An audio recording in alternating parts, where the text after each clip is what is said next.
Hey guys, tonight we are stepping carefully into the lacquered, hair-sprayed, sash-wearing world of American beauty pageants in the 1960s, where the stage lights are warm, the smiles are fixed, the swimsuits are inspected with the seriousness of federal infrastructure, and your entire public value may briefly depend on whether you can walk in heels, answer a question about world peace, perform a talent, remain morally spotless, and make a panel of men with clipboards feel that the future of feminine grace is still under adult supervision.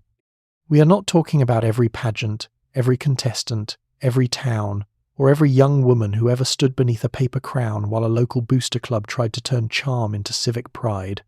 Pageants varied by region, race, class, religion, sponsor, school, family, prize money, local politics, and the very practical question of whether the auditorium curtains had survived the previous decade without smelling permanently of dust and ambition.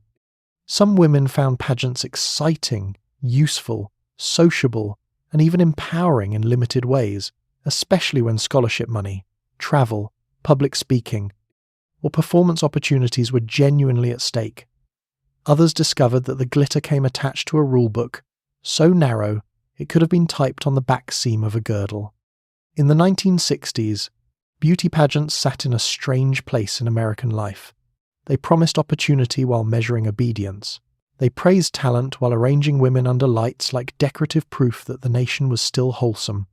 They used words like poise, charm, scholarship, service, and femininity, which sounded gentle enough until you realized they could cover dieting, racial exclusion, sexual respectability, sponsor expectations, press scrutiny, family pressure, and the awful requirement that you smile as if your feet had not been personally betrayed by patent leather. This was the decade of television pageantry, local queen contests, Miss America broadcasts, county fair stages, department store gowns, patriotic speeches, baton twirling, opera selections, swimsuit lines, chaperones, civic luncheons, and judges who believed that female excellence could be ranked numerically if everyone kept still long enough. It was also the decade of civil rights activism, changing sexual politics, new debates about women's roles, and the famous protest at Atlantic City that forced the country to ask whether the crown was a prize, a cage, or simply a very shiny way of being told to behave. Before we begin, if you enjoyed gently wandering through the stranger corners of ordinary history, you can like the video and subscribe, but only if you genuinely want to. No pageant committee will appear at your door with a clipboard, a frozen smile, and a disappointing note about your posture during the swimsuit portion. And leave a comment telling me where you are listening from and what time it is there. There is something deeply comforting about knowing that while one person is falling asleep in Birmingham, another is folding laundry in Manila, and someone in Ohio has just remembered a social obligation from 19 years ago with the quiet panic normally reserved for discovering a lipstick stain on white gloves.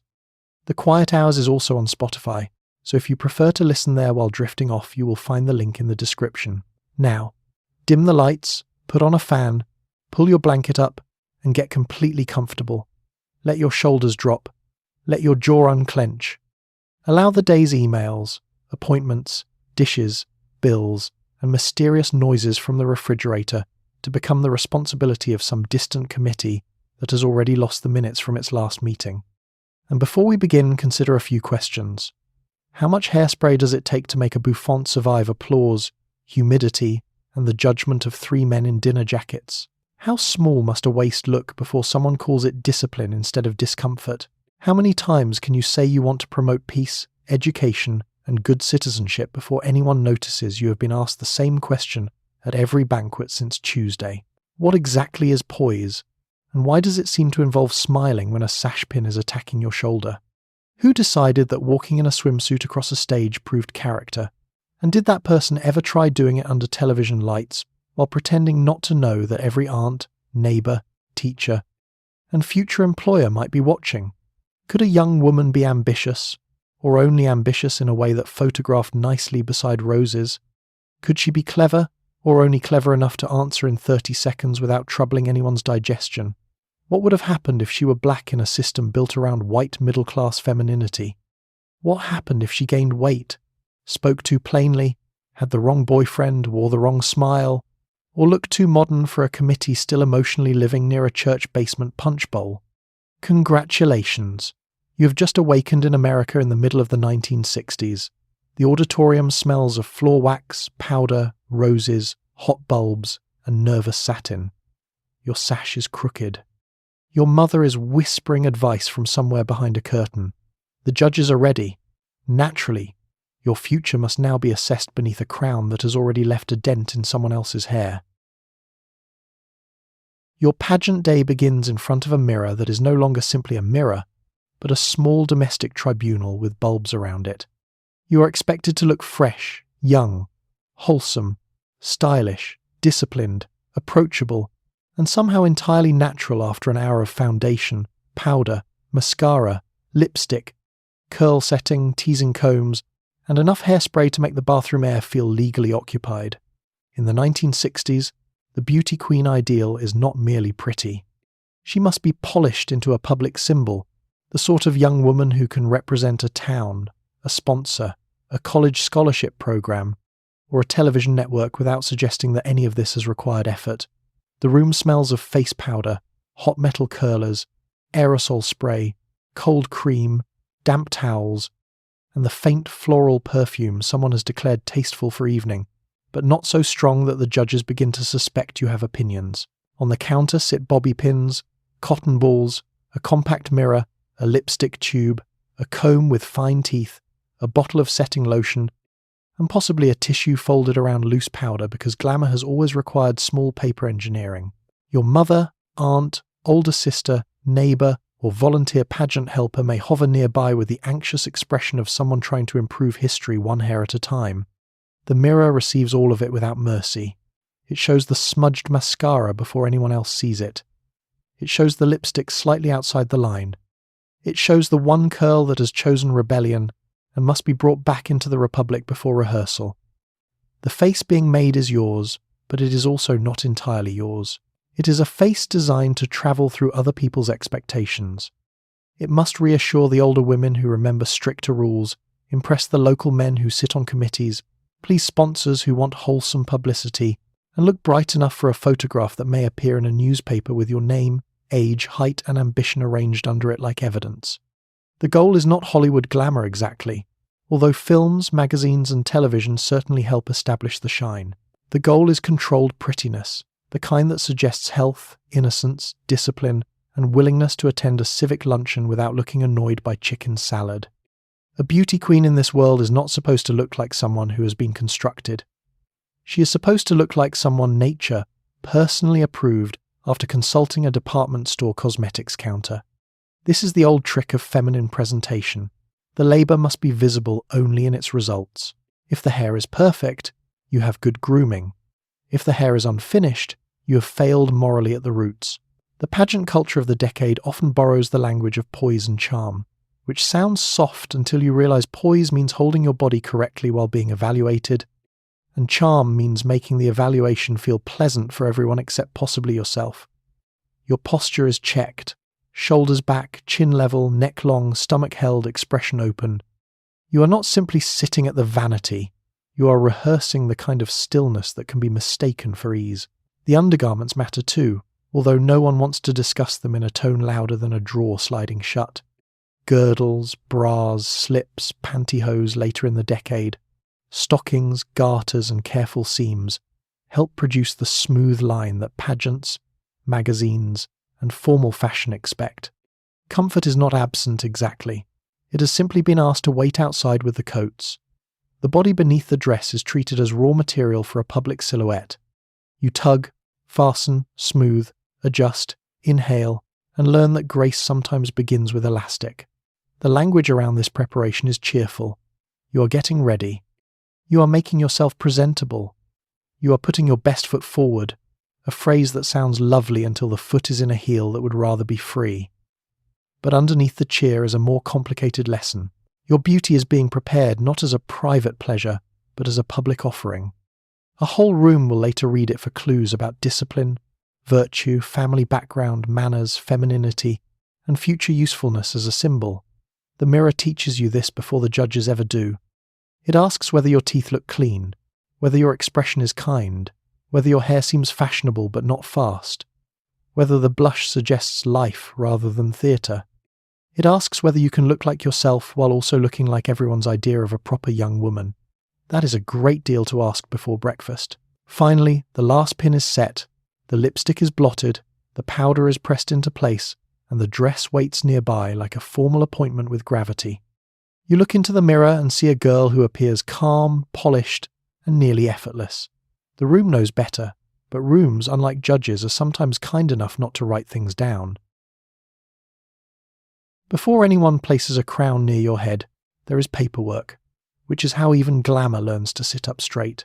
The pageant application asks for your name, age, height, weight, talent, education, hometown, family details, and sometimes enough information about your respectability to make a bank loan seem emotionally restrained.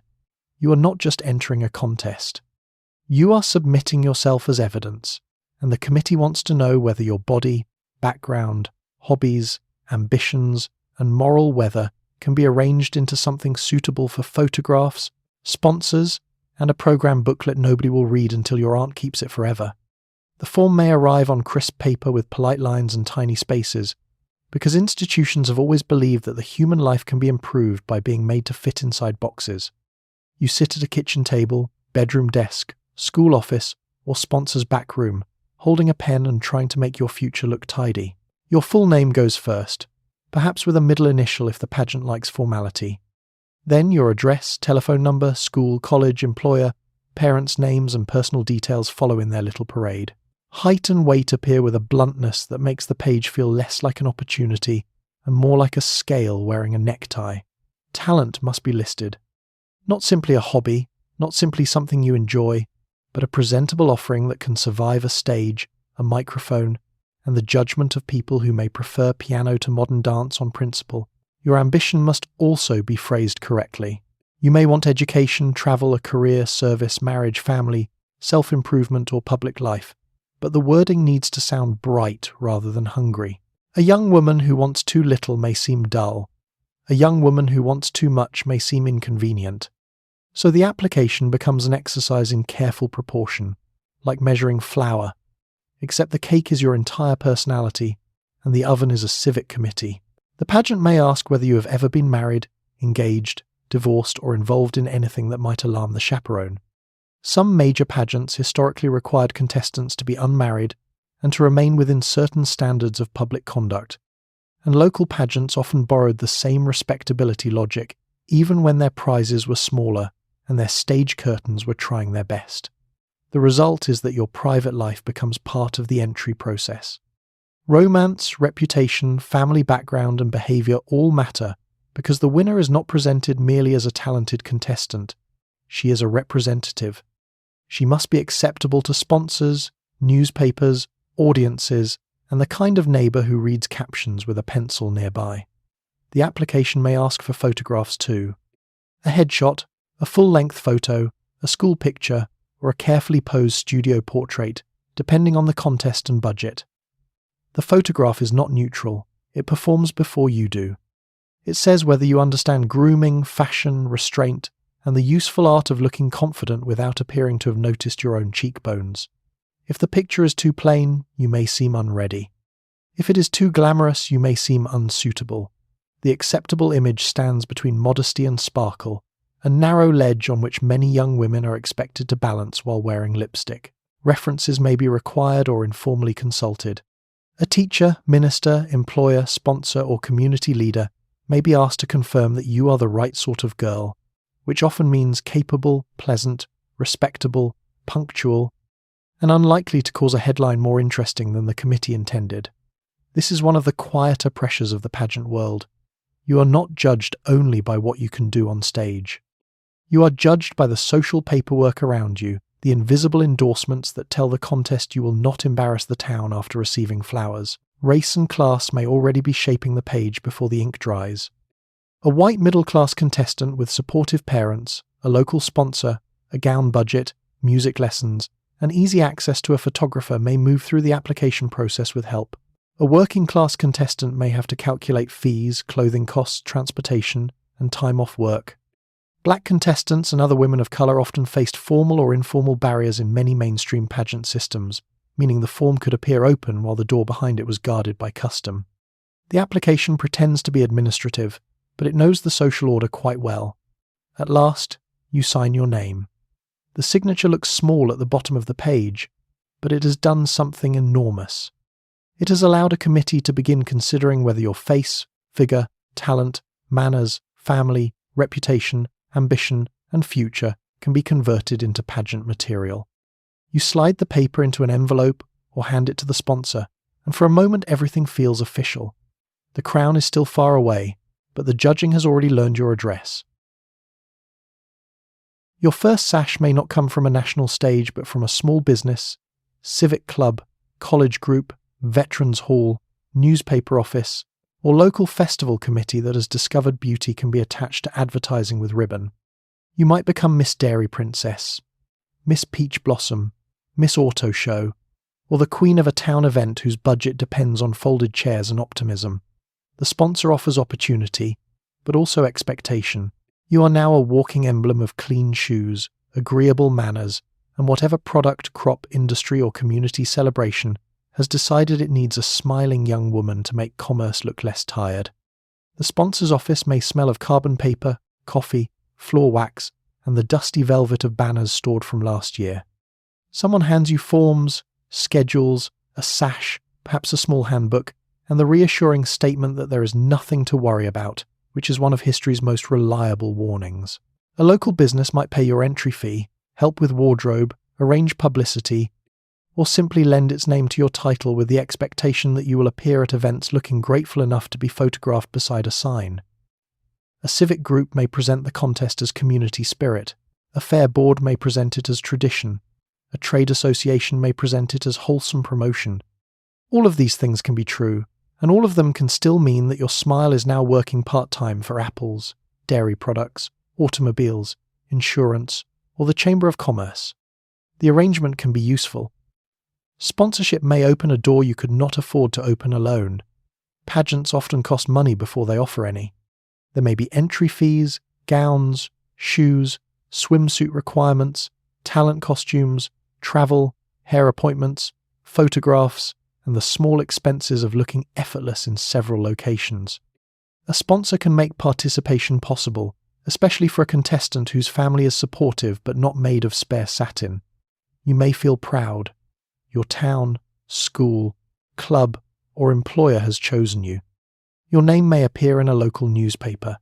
You may be invited to lunches, fairs, service events, and rehearsals where people who have never met you speak of representation with cheerful seriousness. But representation is a leash made of compliments. The sponsor does not simply want you to compete, the sponsor wants you to reflect well. You must arrive on time, speak politely, pose without irritation, avoid gossip, dress properly, and maintain the sort of public manner that suggests both youth and supervision. If the sponsor is a business, you should not embarrass the brand. If the sponsor is a town committee, you should not embarrass the town. If the sponsor is a festival, you should not embarrass peaches, dairy cows, strawberries, roses, or any other local object that has suddenly acquired feelings. This is where the comedy of sponsorship becomes quietly revealing. The pageant tells you it is celebrating young womanhood, but it often places that womanhood in service of civic promotion. You are praised as an individual while being used as a symbol. The sash turns your body into a sign, and in photographs you may stand beside a mare, a car, a display of produce, a livestock ribbon, or a banquet table with chicken cutlets arranged as if democracy depends on parsley. You learn how to smile next to things. This is a distinct skill, and no one gives it proper academic credit. You also learn that sponsors may have opinions. They may prefer a certain gown, hairstyle, talent, or manner of speaking. They may hope you will mention the town's virtues during interviews, attend church visibly, help sell raffle tickets, or wave from a parade car without looking as though exhaust has entered your personal relationship with patriotism. Local pageants can be affectionate, intimate, and full of genuine community warmth, but small communities also have excellent hearing. A young woman connected to a sponsor may find that her behaviour is watched not only during the contest, but at drugstores, diners, dances, school corridors and sidewalks. Respectability does not stay at the auditorium, It rides home with you and comments on your skirt length. Class, race, and social networks matter here as well. Sponsors often choose contestants who already fit the image they want to promote. Access may depend on knowing the right person, belonging to the right club, attending the right school, or seeming like the right kind of girl.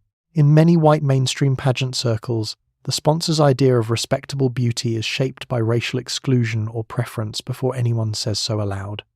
The sash may look friendly, but it has inherited a whole list of assumptions. By the time you leave the sponsor's office, the fabric lies folded over your arm like a promise with stitching. It feels exciting. It feels official. It also feels slightly heavier than ribbon should. You have not yet won anything, but you have already become useful.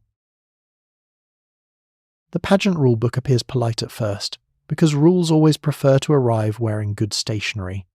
It may speak of eligibility, conduct, punctuality, wardrobe, chaperones, rehearsal times, and moral standards, but beneath the calm language waits a whole philosophy of womanhood. You must be young enough, unmarried enough, wholesome enough, available enough, and presentable enough to satisfy a system that wants glamour without scandal and ambition without inconvenience. Every rule seems small by itself. Together, they create a narrow hallway, and you are expected to glide through it in heels while looking grateful for the architecture. The rulebook may be typed, mimeographed, stapled, or explained aloud by a woman who has served on the committee for so long that even the curtains obey her. It tells you when to arrive, what to bring, what to wear, where to stand, how long your talent may last, when to report backstage, when photographs will be taken, and what behaviour is expected between rehearsals. On the surface, this is practical. A pageant with many contestants needs order. Gowns cannot wander freely. Talent routines cannot occupy the stage until sunrise. Someone must know whether the baton twirler goes before the soprano, and whether the pianist has been warned about the tap dancer. But the deeper rules are not about timing. They are about image. You may be required to be unmarried, never divorced, without children, within a certain age range, and capable of demonstrating good character. The phrase good character sounds simple until you notice how much of a young woman's life it can be asked to cover. It may include dating behaviour, public speech, clothing choices, family reputation, school conduct, and whether she can be trusted not to surprise a banquet committee. Some major competitions used official codes of conduct and eligibility rules, while local events often adopted their own versions based on the same cultural ideal. The contestant should be attractive, talented, respectable, obedient to the schedule, and unlikely to make the sponsor nervous. Pageants did not invent these expectations. They concentrated them under lights. The rulebook might tell you where chaperones will be assigned, which public appearances are mandatory, and what will happen if you miss rehearsals. It may describe wardrobe requirements for swimsuit, evening gown, talent costume, interview outfit, and street clothes, as if your suitcase has become a moral filing cabinet. Each garment signals something. The swimsuit should show health and figure without seeming cheap. The evening gown should suggest elegance without vanity. The interview dress should look polished but not severe.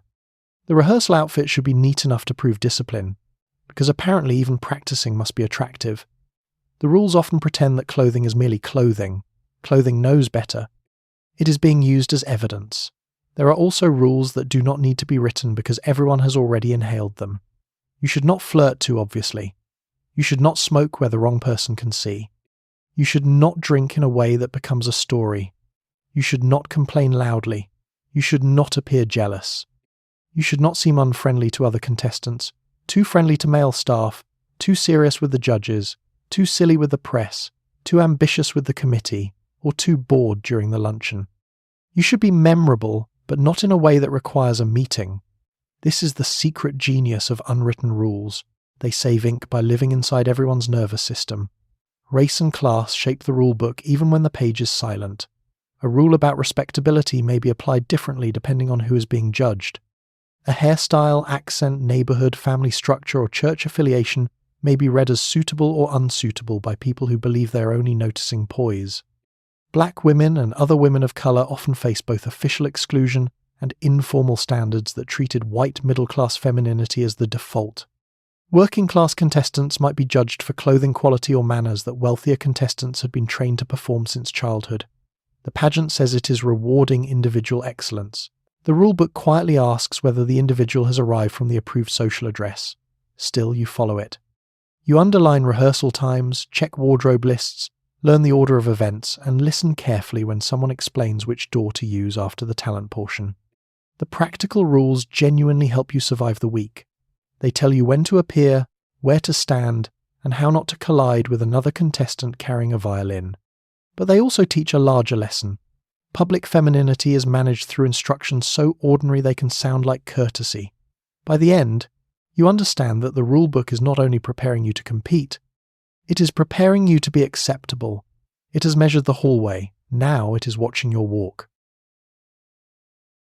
At some point, you stand in a swimsuit under lights bright enough to make the floorboards reconsider their life choices.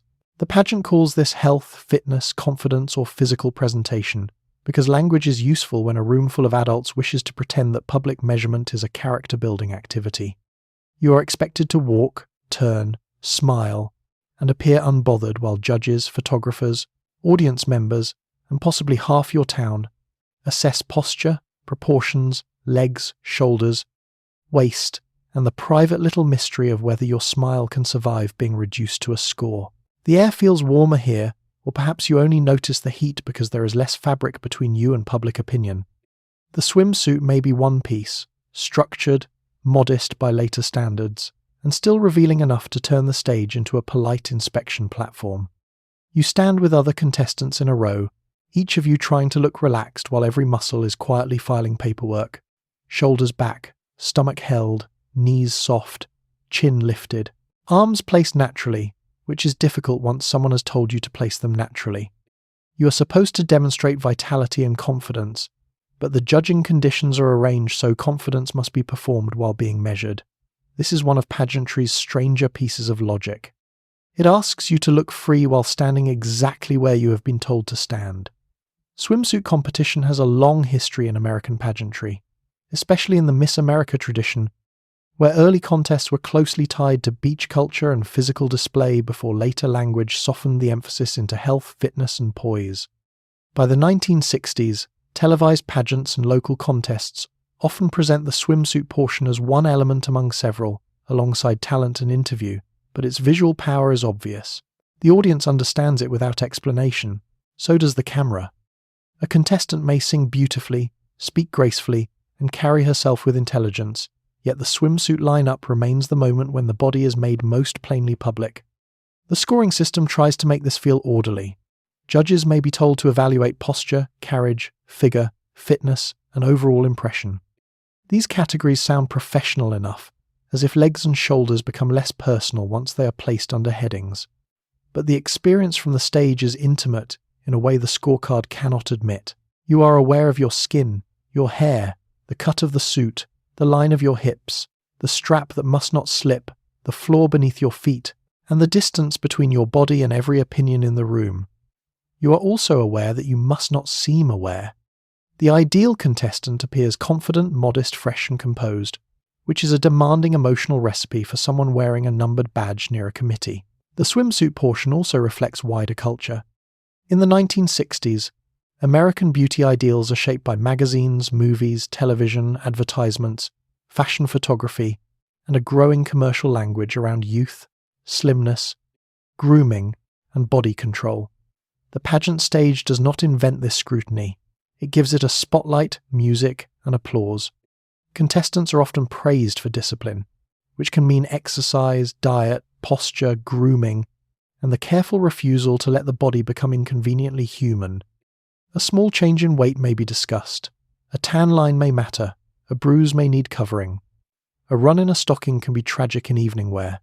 But here there are no stockings to blame. This is simply you, under lights, representing the concept of health as understood by people with clipboards. Not every contestant experiences the moment the same way. Some feel proud of their bodies and enjoy the confidence required.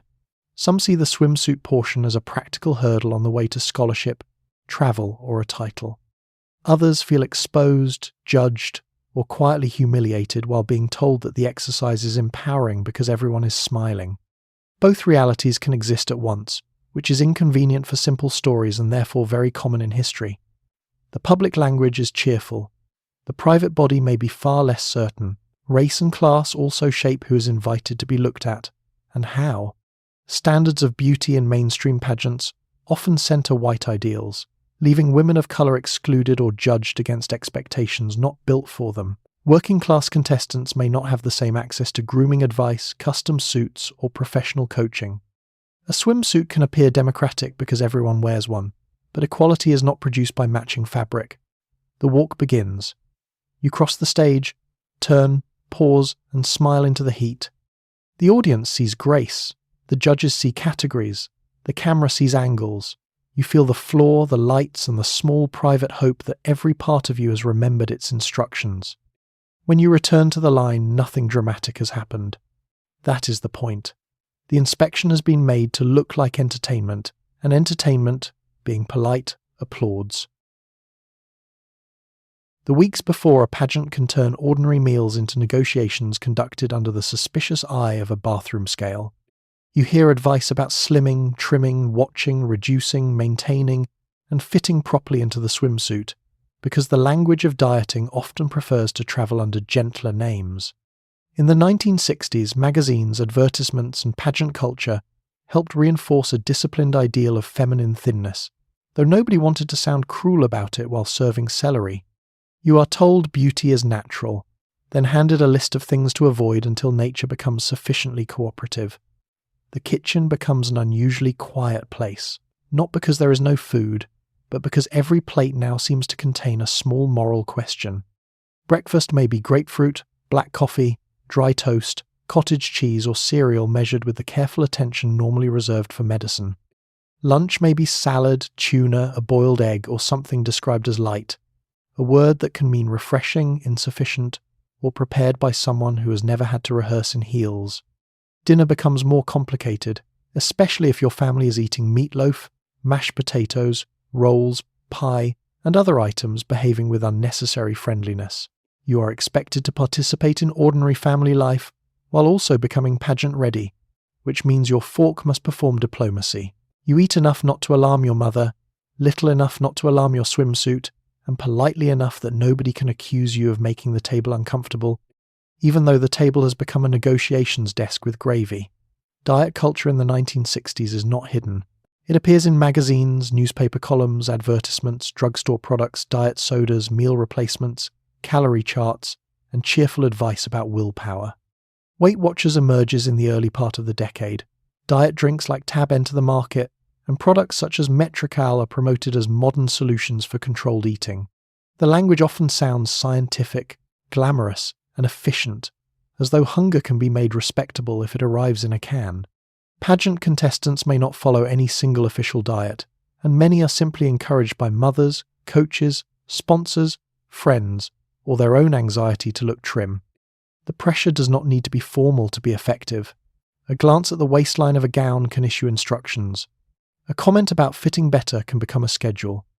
A scale can make more noise than a committee without saying a word. You begin to notice how often the body is discussed indirectly. No one says you are being asked to reduce yourself for judgment. Another. They say you want to look your best. They say the gown will hang better. They say the swimsuit portion rewards fitness. They say a little discipline never hurt anyone, which is the sort of phrase that history should be required to fill out in triplicate. The expectation is not merely thinness. It is controlled thinness. The kind that suggests self-command, good breeding, health, youth, and an ability to deny the existence of cake during a reception where cake is literally being served in your honour. The contradictions are steady. You are supposed to look lively but not eat too much. Feminine but not soft. Healthy but small. Natural but managed. Cheerful while hungry. The decade's changing fashion silhouettes add their own pressure. Early 1960s formal wear may still favour structured waists and smooth lines, while later decade styles grow shorter, straighter, and more youth-oriented. A body that once had to survive a cinched gown may now also be expected to look modern in slimmer, simpler shapes. Whatever the fashion, the pageant body is rarely permitted the privacy of simply existing. It is always being prepared for someone else's gaze. Still, this is not only misery. Some contestants genuinely enjoy fitness. dancing, swimming, walking, or training for the stage. Some feel proud of preparing carefully. Some mothers and coaches offer practical advice without cruelty. But the larger system makes even ordinary care feel like surveillance. You are not only deciding what to eat, you are deciding how visible your appetite is allowed to be. At night, after rehearsal, the refrigerator hums in the kitchen with the calm indifference of an appliance that has never worn a sash. You drink water, check tomorrow's schedule, and try not to think about the pie cooling under foil. Beauty is supposed to look effortless. Apparently effort has agreed to sleep beside the bathroom scale. Your head becomes a small construction site before the audience ever sees you. Hair is rolled, teased, pinned, sprayed, lifted, shaped, and persuaded into a style that must survive backstage heat, nervous hands, costume changes, flashbulbs, and the possibility of weather entering through an auditorium side door. Makeup must be visible from the seats but not look theatrical, polished but not cheap, youthful but not childish, glamorous but not dangerous. And then there is the smile, the most exhausting accessory of all, which must remain steady even when a bobby pin has begun exploring your scalp with legal determination. The preparation begins early because hair, like some committees, does not respond well to urgency. If you are wearing a bouffant, a flip, a softly set helmet of curls, or a carefully lifted crown of hair, the process may involve rollers, setting lotion, teasing, smoothing, and a final cloud of hairspray that settles over the room with the authority of weather. The bathroom or dressing area fills with metal clips, combs, tissues, powder puffs, lipstick caps, cotton pads, perfume bottles, and women saying "hold still" in tones that suggest stillness has become a patriotic duty. The style must look modern enough for the decade, but not so modern that older judges suspect rebellion has entered through the parting. Too flat may seem plain, too high may seem theatrical, too loose may suggest carelessness, too stiff may suggest you are being sponsored by the local upholstery association. Somewhere between these dangers lies the approved pageant head, shining and obedient, ready to nod at civic leaders without collapsing.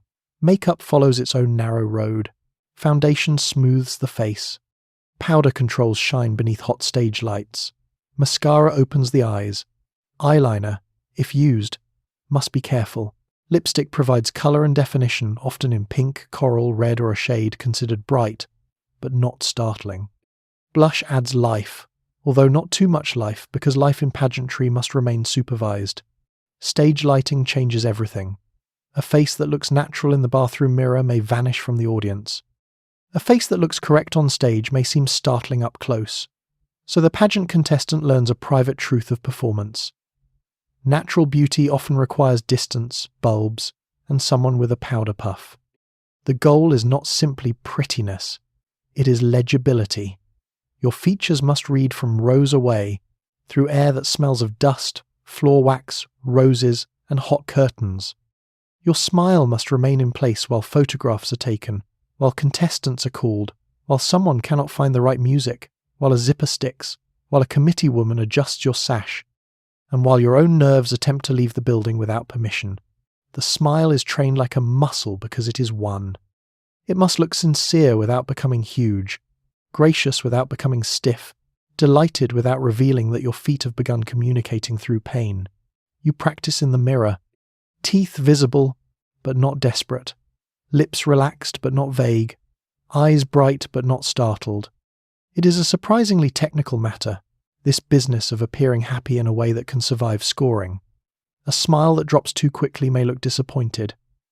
A smile held too long may look artificial. A smile given to the wrong person may encourage conversation. A smile withheld may be remembered by someone with influence and a program booklet. No one calls it labour because no one has invented a small wage for cheek muscles. The beauty work also reflects a wider culture in which women are expected to know cosmetics, grooming, and hair care as a form of social fluency. Department stores, magazines, beauty columns, television commercials, and pageant coaches all help teach the same lesson. A woman's appearance is both personal and public, and people will pretend not to judge it while judging it carefully. In the pageant world, this lesson sharpens. You are not only representing yourself, you are representing a town, sponsor, family, and ideal of feminine order. A crooked lash or uneven curl may feel absurdly important because the system has made tiny things carry large meanings. Race and class matter here too. Not every contestant has access to professional styling, expensive cosmetics, beauty salons, or hair care suited to her needs. Mainstream pageant standards often favour white beauty conventions, leaving women of colour facing expectations that may not reflect their own features, textures, or styles. The mirror can be strict in many languages. Still, there is intimacy in the preparation. Women help one another pin hair, repair makeup, share lipstick, lend powder, and whisper reassurance. Backstage glamour is partly cooperation, partly panic, partly chemistry. At last, the final spray is applied, the lipstick is checked against the teeth, and the smile is lifted into position. You look ready. The hair looks immovable, the face looks composed. Somewhere underneath it all, your scalp is quietly negotiating terms. The talent portion is where the pageant reassures everyone that beauty is only part of the matter, although beauty has already received excellent lighting and considerable scheduling support. You may sing, dance, play piano, recite, twirl a baton, perform a dramatic reading, or offer some other respectable evidence that your inner life can be compressed into a few minutes without frightening the sponsor. Talent matters, and many contestants are genuinely skilled, trained, and disciplined. Still, the stage asks a strange thing. Prove depth quickly, attractively, and without disturbing the evening gown waiting nearby. You have chosen your piece with care, or it has been chosen for you by a teacher, mother, coach, accompanist, or well-meaning adult who believes your future depends on a song that has already survived several recitals. The selection must be impressive but not strange, polished but not cold, lively but not vulgar, ambitious but not so ambitious that a judge begins to worry about your temperament.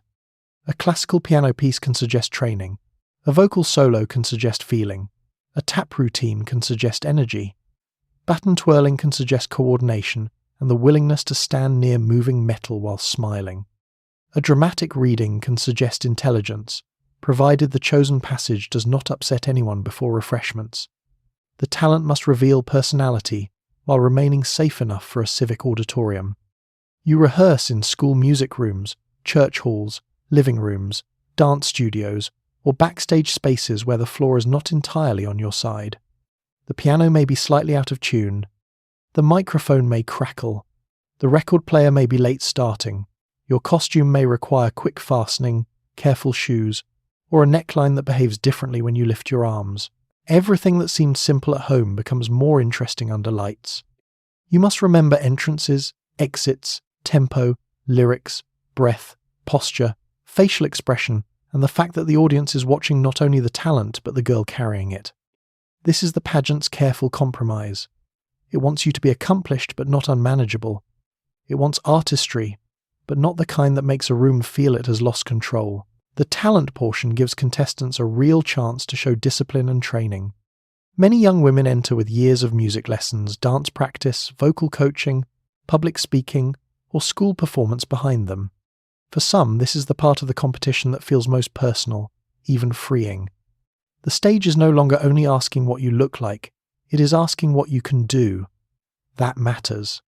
A scholarship pageant system can use talent as evidence of education, accomplishment, and promise, and a strong performance can genuinely shift how a contestant is seen.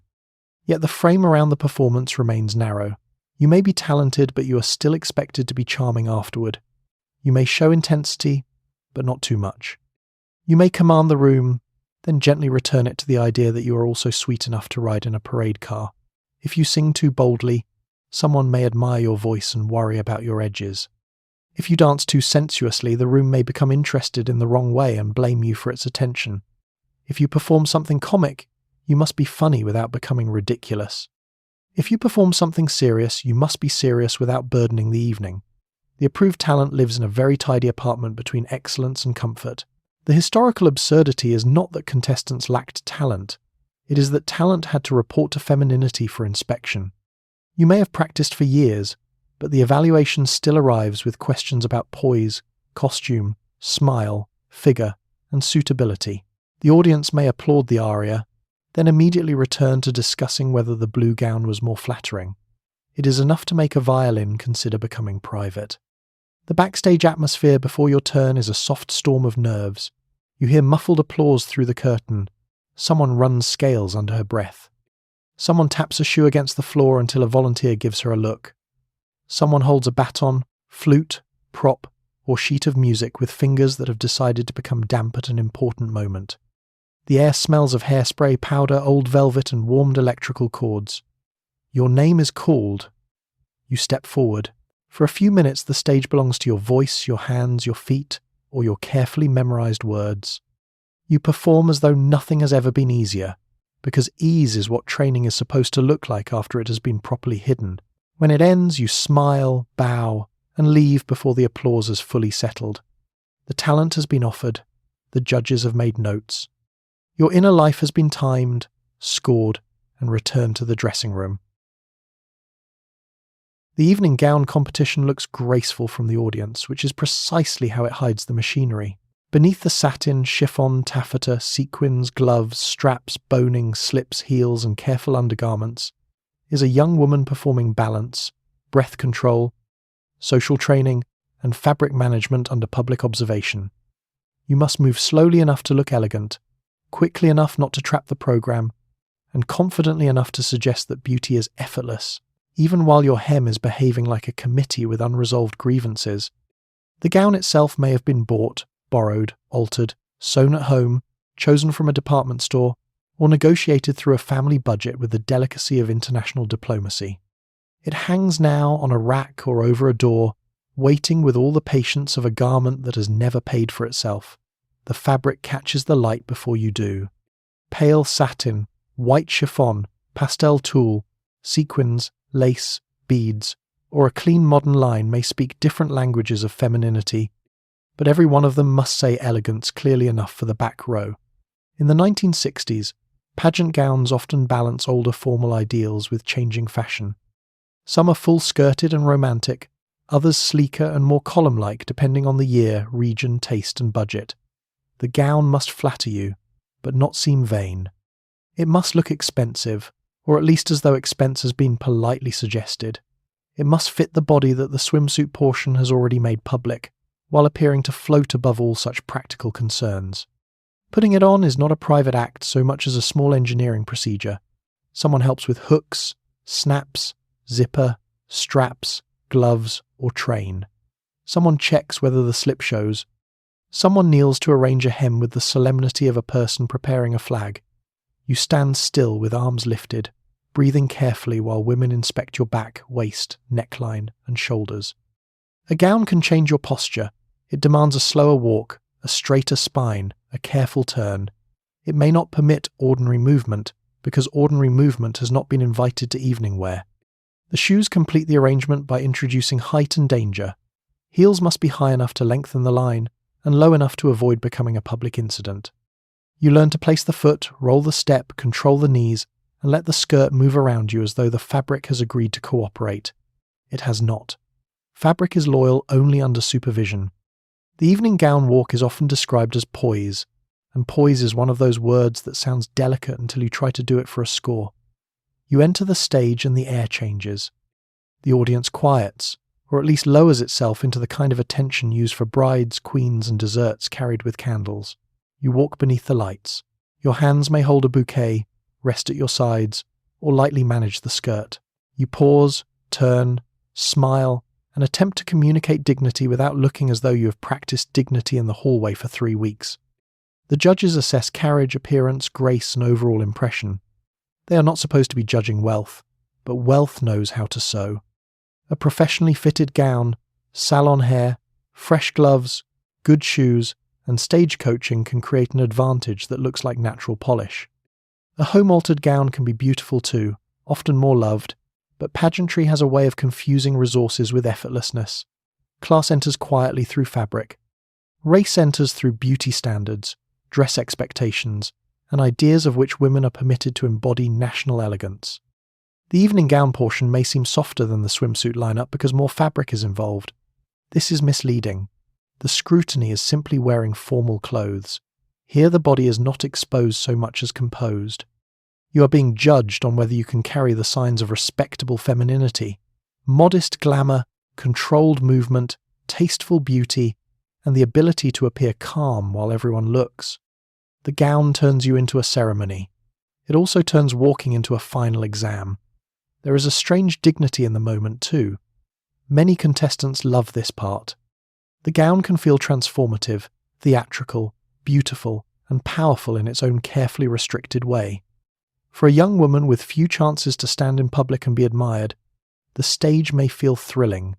The trouble is that admiration comes with terms attached. It asks you to be radiant but not overwhelming, elegant but not aloof, lovely but not too aware of being lovely. The turn must be smooth, the smile must be soft, the hem must not catch. You cross the stage and feel the gown whisper around your legs, carrying family hope, sponsor money, pinched seams, hidden alterations, and a small private prayer that the zipper remains loyal. The audience sees beauty moving slowly through light. You know, beauty is also trying not to trip. The interview arrives with a microphone, a smile, and the faint danger of being remembered for the wrong sentence. You may be asked about education, patriotism, marriage, world affairs, community service, womanhood, your goals, or what you would do if you won. And the answer must be intelligent without becoming severe, sincere without becoming complicated, and brief enough to keep the audience comfortable in its seats. In the 1960s, a pageant contestant is invited to have opinions, provided those opinions arrive brushed, powdered, and safe for sponsors. The microphone looks harmless. This is one of its talents. It waits on a stand or in the hand of a host who has been trained to sound merry while walking young women toward verbal hazards.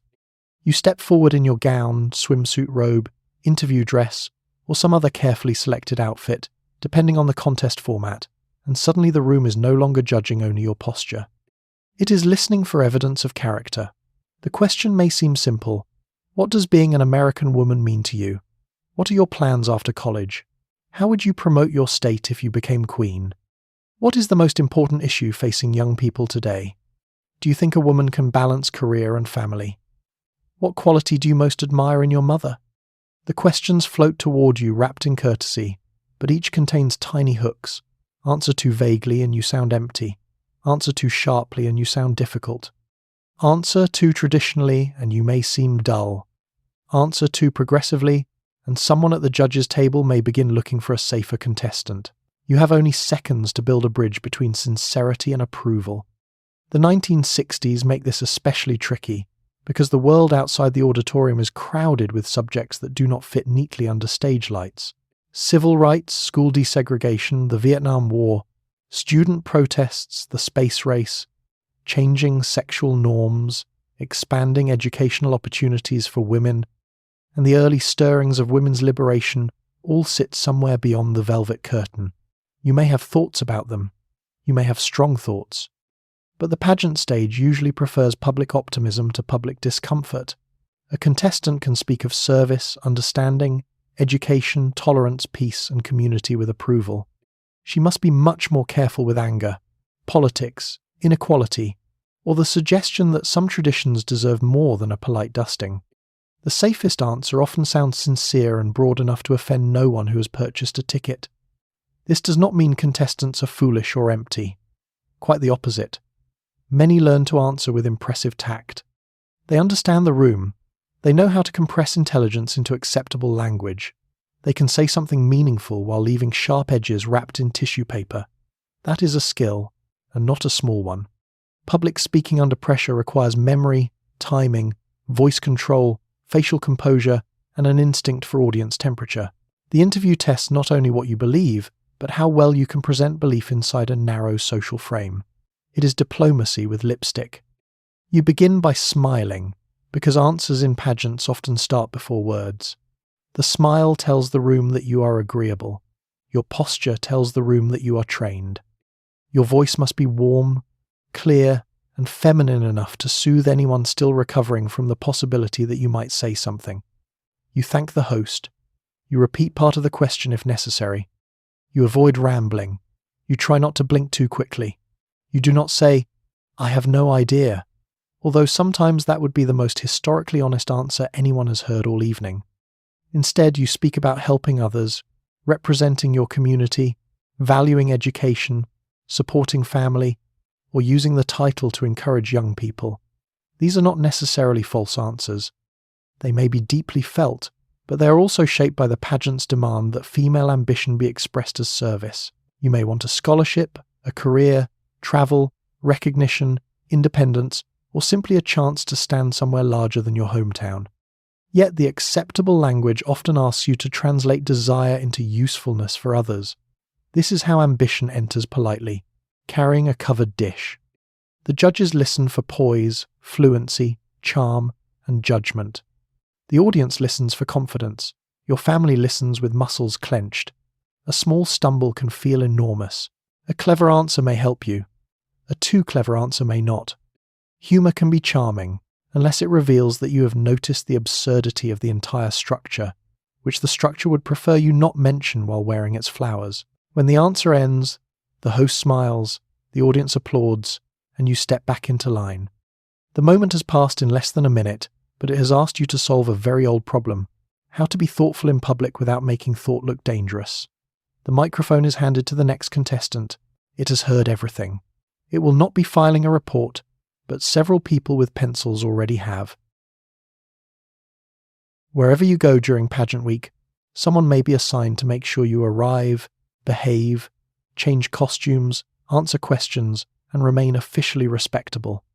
The chaperone is practical, protective, sometimes kind, sometimes strict, and always proof that a young woman's public image is considered too fragile to be left alone with a hallway. In a culture where reputation can travel faster than truth, supervision becomes part of the pageant machinery. You may be old enough to speak on stage about national ideals, but apparently not old enough to walk to dinner without moral weather coverage. The chaperone may be an older volunteer, a committee woman, a former contestant, a motherly local organiser, or someone attached to the pageant because she knows where the dressing rooms are and has the tone of voice required to stop a nervous 19-year-old from losing one glove and her entire sense of direction. She carries schedules, safety pins, tissues, emergency lipstick, maybe aspirin, and the calm certainty that no contestant should be wandering freely when there are reporters, judges, musicians, sponsors, and men in tuxedos circulating with too much confidence. Some chaperones are genuinely helpful. They tell you when to eat, where to sit, which door leads to the stage, when your name will be called, and whether the photographer is waiting near the lobby.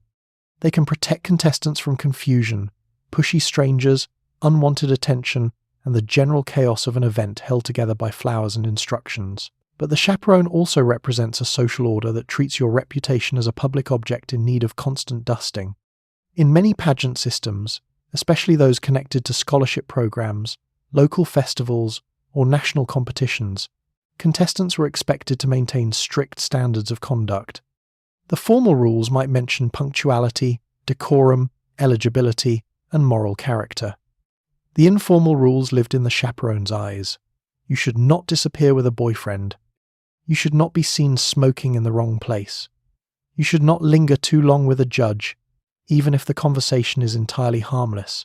You should not look bored at a luncheon. You should not make a sharp joke near someone's wife. You should not remove your smile until the right door has closed. The chaperone helps you navigate these expectations, but she also reminds you that a young woman's mistake may be remembered longer than the program. The supervision is gendered in a way that sounds old-fashioned, even while wearing evening perfume. Male hosts, sponsors, photographers, and committee members may move through the building as professionals, patrons, or authorities. You move through it as a contestant, which means your behaviour is part of the show before and after the show. Even the hallway becomes a stage. A chaperone beside you tells the world that you are respectable, protected, and managed. This can be comforting.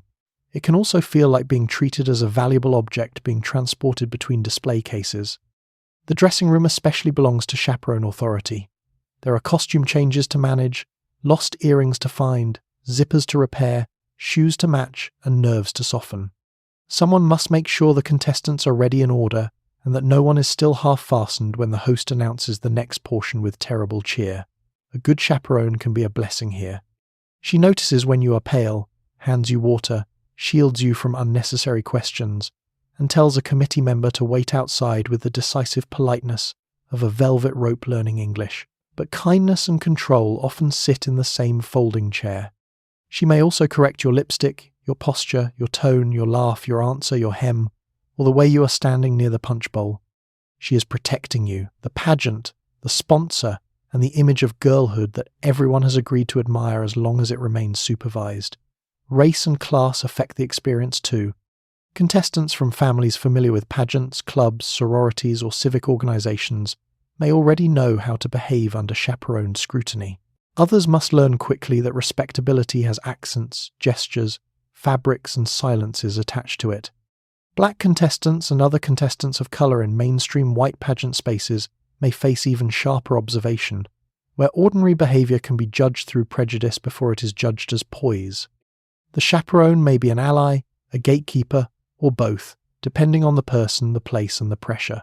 By the end of the evening, she has walked you from rehearsal to interview, from dressing room to stage, from photograph to banquet table, and from one version of yourself to another. You may be grateful. You may also be tired of being accompanied by the visible proof that everyone trusts your smile more than your judgment. The chaperone checks the schedule one last time. Your reputation, apparently, has another appointment. The judges sit with scorecards as if poise, charm, beauty, talent, speech, posture, and the glow of wholesome womanhood can be measured with tidy arithmetic. They may be businessmen, former title holders, performers, civic leaders, educators, or local authorities whose confidence suggests that taste has recently been issued a pencil. The scoring system gives the evening an air of fairness, and sometimes it does help organize chaos. But you quickly learn that judgment is never just numbers. It is fashion, class, race, region, age, preference, television expectation, and whatever one judge believes proper femininity looked like when he was 23. The table itself has a small official gravity. There may be water glasses, programs, sharpened pencils, score sheets, ashtrays in some rooms, folded notes, and expressions arranged to suggest impartial thought. From the stage, the judges are not people so much as a low-seated weather system.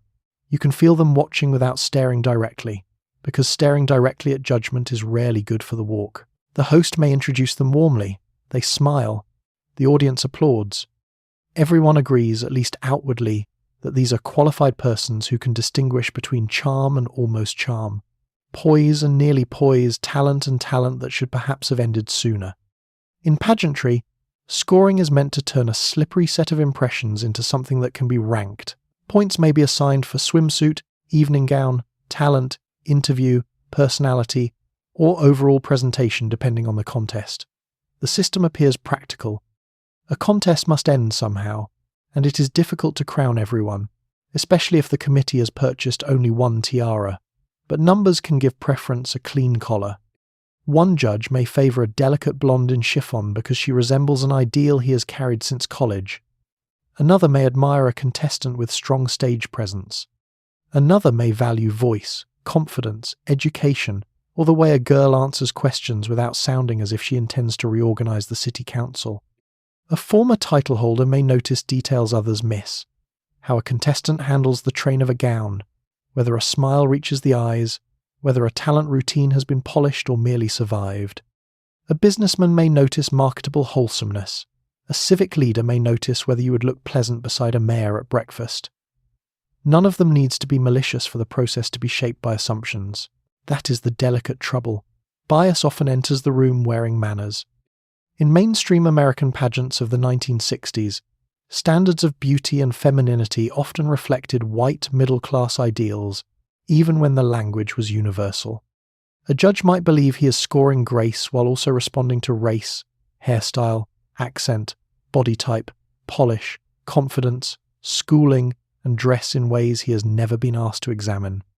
Class can appear as taste, money can appear as ease, coaching can appear as natural charm.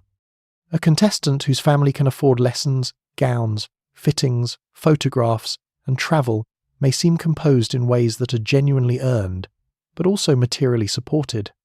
A contestant without those advantages may work just as hard and still arrive before the judges without the invisible padding that makes effort look effortless. The scorecard does not always know the difference. From your side of the stage, each category becomes a small performance problem. In swimsuit, you must look healthy without appearing self-conscious. In talent, you must show skill without overwhelming the room. In evening gown, you must appear elegant, but not proud. In interview, you must answer with intelligence but not friction. The judges are scoring separate events, yet they are really judging the combined illusion. Can this young woman be admired, trusted, photographed, sent to luncheons, placed in a convertible, and presented as an acceptable symbol without causing anyone to lower a fork? That is a great deal of responsibility for a pencil. There is also the suspense of invisibility. You do not know exactly what they are writing. A glance may mean approval, boredom, concentration, or that someone has just remembered where he parked. You try not to read faces, then read them anyway, because the human brain enjoys unhelpful errands. One judge smiles, and you feel rescued. Another looks down and writes, and your entire self briefly becomes a question mark in heels.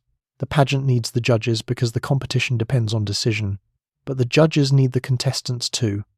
Without you, their authority has no subject, their taste has no stage, their numbers have nowhere to land. At the end, the score sheets are gathered, tabulated, checked, and treated as if certainty has been produced. The winner will seem inevitable once announced. Before that, she is arithmetic with eyelashes. After the stage comes the parade, luncheon, ribbon cutting, department store appearance, county fair platform, or convertible ride through a main street where strangers wave as though your sash has diplomatic authority. Your sponsor wants charm, visibility, and good publicity. Your town wants pride. Your family wants photographs. The local newspaper wants a headline that sounds wholesome. You sit in the passenger seat or perch in the back of a car with chrome-catching sunlight, smiling at people who may later discuss your hair at the grocery store. Civic pride, it turns out, can be heavy on the cheeks. The car may be a borrowed convertible from a dealership, polished carefully so the hood shines like proof that the town is progressing nicely. It smells of warm vinyl, gasoline, dust, perfume, and flowers that have already begun to wilt against your lap. A paper sign or magnetic placard may announce your title, although the words matter less than the spectacle. A young woman in a sash, gloves, and styled hair moving slowly through a street while everyone agrees this is tradition. The driver is often a sponsor, businessman, committee member, or proud local volunteer who treats the route as if he is escorting state papers. You wave to children, shopkeepers, older women in folding chairs, men outside hardware stores, teenagers pretending not to look, and relatives positioned along the curb with cameras ready to capture your smile at several nearly identical angles. The parade looks simple. You sit, smile, wave, and avoid falling from the vehicle. This is misleading. Waving has technique. Too small, and you seem shy. Too broad, and you appear to be signalling for rescue. Too fast, and the arm tires early. Too slow, and someone may think you are practicing for royalty. You learn a modest rotating motion that suggests warmth, modesty, and a wrist willing to serve the county for the afternoon. The sash must remain visible. The crown, if worn, must remain secure. Your skirt must be arranged so it does not reveal more civic spirit than intended when the car turns a corner. Wind lifts hair, sunlight strikes powder, and the crowd watches with the calm entitlement of people who believe public admiration includes the right to inspect. Appearances like this are not accidental extras. They are part of the pageant economy. Sponsors support contestants because the title can draw attention to a festival, product, business district, fair, or charitable cause. A queen beside a new car, a prize cow, a peach crate, a department store window, or a mayor with scissors gives the occasion a human centerpiece. The young woman becomes proof that the community is lively, wholesome, and attractive enough to deserve attendance. Pageants often serve local boosterism, that cheerful civic habit of convincing everyone the town is special, through banners, parades, and speeches that mention progress at least once. Your smile joins this effort. It is pleasant, portable, and more photogenic than the budget committee. The sponsor may be kind. Many local sponsors are proud, generous, and genuinely invested in helping contestants compete. They may arrange transportation, introduce you to useful contacts, pay for entry costs, and speak warmly of your future. But sponsorship also creates obligation. You should not look tired in the sponsor's car. You should not fail to thank the club president. You should not eat the luncheon roll before the photograph if doing so risks crumbs. You should not appear confused when someone asks what the local industry means to you. even if yesterday you knew very little about dairy distribution and today you are its smiling ambassador. The work is social, and social work of this kind often hides inside the word honour. It is an honour to attend the breakfast. It is an honour to wave at the parade. It is an honour to stand near the ribbon while the scissors refuse to cooperate. Honour, in this setting, can last all day and come with no chair. Small towns add intimacy. The people watching may know your family, your school, your church, your employer, your old haircut, and the time you were sick during a spelling bee. Their pride can be sweet. Their memory can be aggressive. A pageant contestant in a small town does not become famous exactly. She becomes temporarily public in a place where privacy already had a short commute. Every wave is seen. Every expression may be interpreted. Every photograph may live in a drawer until someone produces it years later with alarming confidence. By the time the car returns, your cheeks ache, your hand has developed opinions, and the flowers are leaning with the exhaustion of public service. You have represented the sponsor beautifully. The sponsor will say you made the town proud. The town, naturally, has not had to keep smiling through exhaust. At home, the pageant is not only your contest. It belongs to your mother's hopes, your father's caution, your siblings' teasing, your grandmother's comments about posture, and the neighbour who once said you had nice eyes and now considers herself part of the committee. The living room fills with gowns, garment bags, curling pins, shoe boxes, entry forms, clippings, and opinions. Family pride can be tender and sincere, but it can also press quietly against your ribs. Everyone wants you to shine, and somehow, shining has become a group project with no proper ending time. The house changes shape around the pageant. A chair becomes a dress rack. The coffee table becomes an operations desk. The sofa holds tissue paper, stockings, gloves, a program, and at least one relative who believes you should stand differently. The kitchen calendar fills with rehearsals, fittings, interviews, photograph appointments, sponsor meetings, and reminders written in a hand that grows sharper as pageant week approaches. The telephone rings more than usual. Your mother answers with a voice that sounds calm to strangers and strategic to anyone related by blood. She may be excited, proud, worried, and tired before the first rehearsal has begun. She checks your hem, your hair, your shoes, your manners, and the weather, because weather has recently become a personal threat to the family. Fathers often occupy a more complicated corner of the room. Some are proud and supportive, ready to drive you to rehearsals, pay for alterations, or take photographs from the aisle with solemn concentration. Others are uneasy about public display, worried about expense, or uncertain how to feel about a daughter being judged in a swimsuit by people with pencils. They may say practical things about schoolwork, money, time, and reputation, which can be love wearing a jacket that does not fit comfortably. Siblings may tease because siblings are the ancient guardians of humility. They call you queen before you have won anything, ask whether you will wave at them from a car, or imitate your pageant walk in the hallway with less grace and more truth than anyone requested. Grandmothers may have their own opinions about modesty, posture, hair, gloves, lipstick, and whether young ladies today understand dignity. Although dignity has apparently been moving the finish line for several generations, the family pressure can be affectionate, even beautiful. A pageant may bring people together. Women gather over sewing, ironing, curling, and advice. Someone lends jewellery, someone finds shoes, someone brings over a clutch purse from an older cousin. The living room glows with lamps, perfume, warm fabric, and the strange shared excitement of preparing a girl to be seen. For families with limited money, the preparation can also be a serious investment. A gown may be expensive, lessons cost money, travel and photographs add up. A pageant promising scholarship or opportunity may justify the expense, but the expense still sits at the table.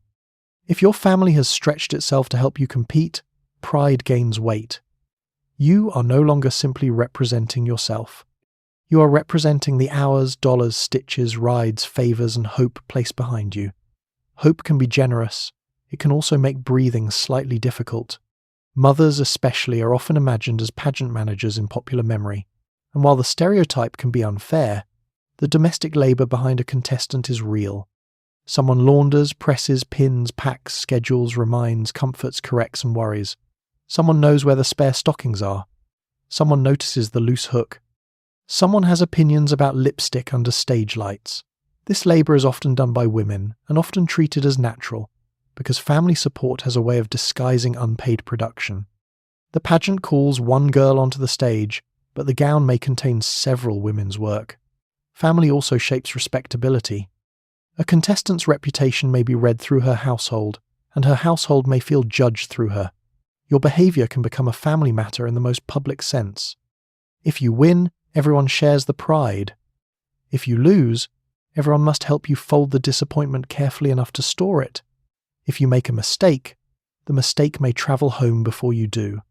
This is why encouragement sometimes sounds like correction.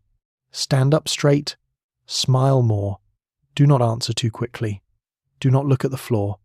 Be yourself, but not the version of yourself who rolls her eyes when tired.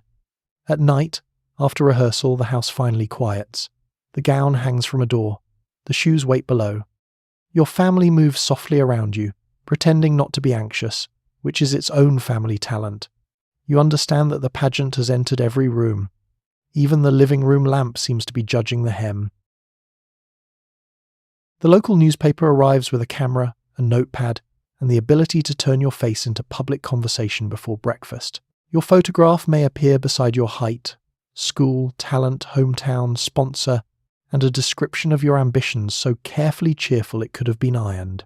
In the 1960s, local press helps make pageant contestants visible, but visibility has teeth.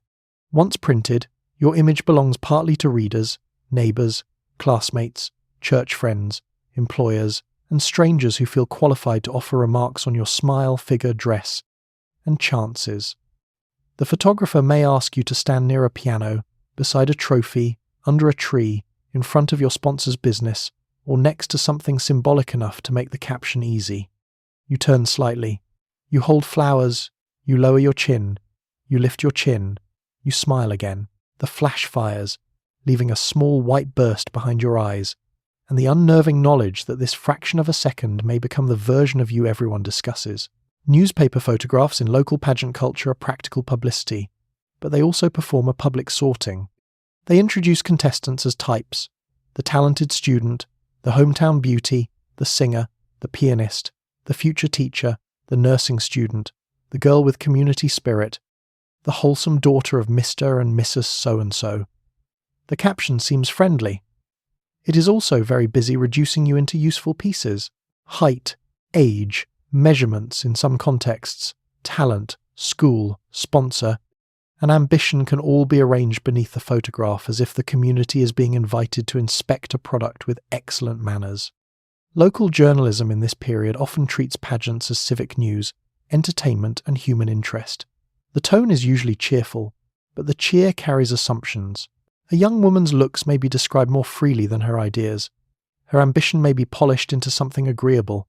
If she wants to study science, law, medicine, journalism, or business, the article may still find room to mention her hobbies, her smile, or her favourite recipe if available, because no opportunity is complete until domesticity has been asked whether it feels included. The newspaper gives you visibility, and visibility can help. It may impress relatives, attract sponsors, support the contest, and make you feel, for one bright morning, that the town has noticed your effort. Your mother may buy extra copies. Your grandmother may clip the article. Your sponsor may tape it near the register. Somewhere, an aunt may begin a scrapbook with the seriousness of an archivist who has recently acquired paste. These clippings can become cherished family objects, proof that you stood in the light and someone wrote your name down. But public notice has its own appetite. Once the photograph appears, people begin to speak as if invited. At the grocery store, someone says the picture was lovely. At school, someone asks whether the gown is really yours. At work, a man who has never before discussed culture may suddenly have a view on your chances. A neighbour may say you looked thinner, prettier, older, younger, serious, sweet, nervous, or just like your mother at that age, which is rarely as simple as it sounds. You learn that a photograph does not freeze opinion, it starts it moving. The body becomes easier for others to discuss because it has appeared in print. The face becomes public property for a few days. Your smile can be praised, your hair questioned, your figure compared, your clothing judged, and your ambition gently edited by people who believe they are being kind. This is one of the pageant's quieter costs. It trains a young woman to accept commentary as the price of recognition. The attention may be flattering, and some of it is sincere. But it also teaches you that being seen means being available for review. Race and class shape the newspaper page too. In many mainstream outlets, white contestants are more likely to be framed as the local ideal, while black contestants and other women of colour may be excluded, segregated into separate contests, undercovered, or described through different expectations. A wealthy contestant may look polished in print because expensive polish photographs well. A working-class contestant may be judged for a dress, hairstyle, or background without anyone acknowledging the money behind the comparison. The newspaper appears to record the contest, but it also helps create the image the contest sells. The photograph is folded into breakfast conversations, pinned to refrigerators, saved in scrapbooks, and held up by relatives who say they are proud while looking for the scissors. You may feel proud too. You may also feel strangely separated from the girl in the picture. She is smiling perfectly. She has no visible doubts, no sore feet, no worried budget, no backstage pins tucked in her hem. She is a public version, cropped and captioned. The newspaper has made you visible. It has also made you easier to carry around without asking permission. Pageants often present themselves as pathways to scholarship, travel, self-improvement, and opportunity. And for some contestants, that promise is real. Prize money can matter. A crown can open doors to college, performance, public speaking, and contacts that might otherwise remain shut. But you begin to notice the gap between the grand language and the small print. Not every contest offers meaningful financial support. Not every prize covers what people imagine. Sometimes the scholarship dream is wrapped in entry costs, wardrobe expenses, unpaid appearances, and the quiet expectation that a young woman should be grateful for exposure, which has never paid a tuition bill on time. The word scholarship has a lovely sound in a pageant program. It suggests clean steps upward, a sensible future, a family relieved at the kitchen table, and a college bursar finally persuaded to stop looking at you like an overdue library book with shoes. In the larger scholarship pageant world, there are indeed real funds, real awards, and real young women who use prize money to continue education, train as performers, pay fees, or reach a professional path that would have been harder without the title. This matters, especially in a decade when many women are encouraged to seek education, but still often expected to frame ambition in careful, agreeable language. A scholarship lets the pageant say it values the mind, not merely the waistline, which is a useful claim after everyone has just watched the swimsuit portion with remarkable attention. Yet the promise does not always arrive in the amount, timing, or form people imagine. Local contests may offer a small cash prize, a savings bond, a partial award, a wardrobe allowance, donated goods, travel support, or a trophy whose ability to pay tuition is unfortunately limited. Some prizes may be conditional, payable only if you attend a certain school, submit paperwork, win the next level, or use the award within a certain time. Some contests are sincere but modest. Others are better at announcing opportunity than funding it. You learn that glamour can speak in large sentences while accounting answers in small print. Before any scholarship appears, money may already be leaving. There are entry fees, photographs, hair appointments, shoes, gloves, makeup, talent costumes, music lessons, dress alterations, transportation, meals away from home, pleas, and the mysterious cost of replacing things that only disappear during important weeks. A gown may be borrowed or sewn at home, but fabric is not free, and neither is the patience required to hem it properly. If your family is comfortable, these expenses may be absorbed as part of the pageant adventure. If your family is watching every dollar, the adventure keeps receipts. The scholarship promise can become a practical calculation. Spend now in the hope of winning later, which is one of those arrangements that sounds more charming when printed beside flowers. The time cost matters too. Rehearsals, appearances, interviews, talent practice, fittings, sponsor meetings, and travel consume hours that might otherwise go to schoolwork, paid work, rest, or the ordinary luxury of not being evaluated after dinner.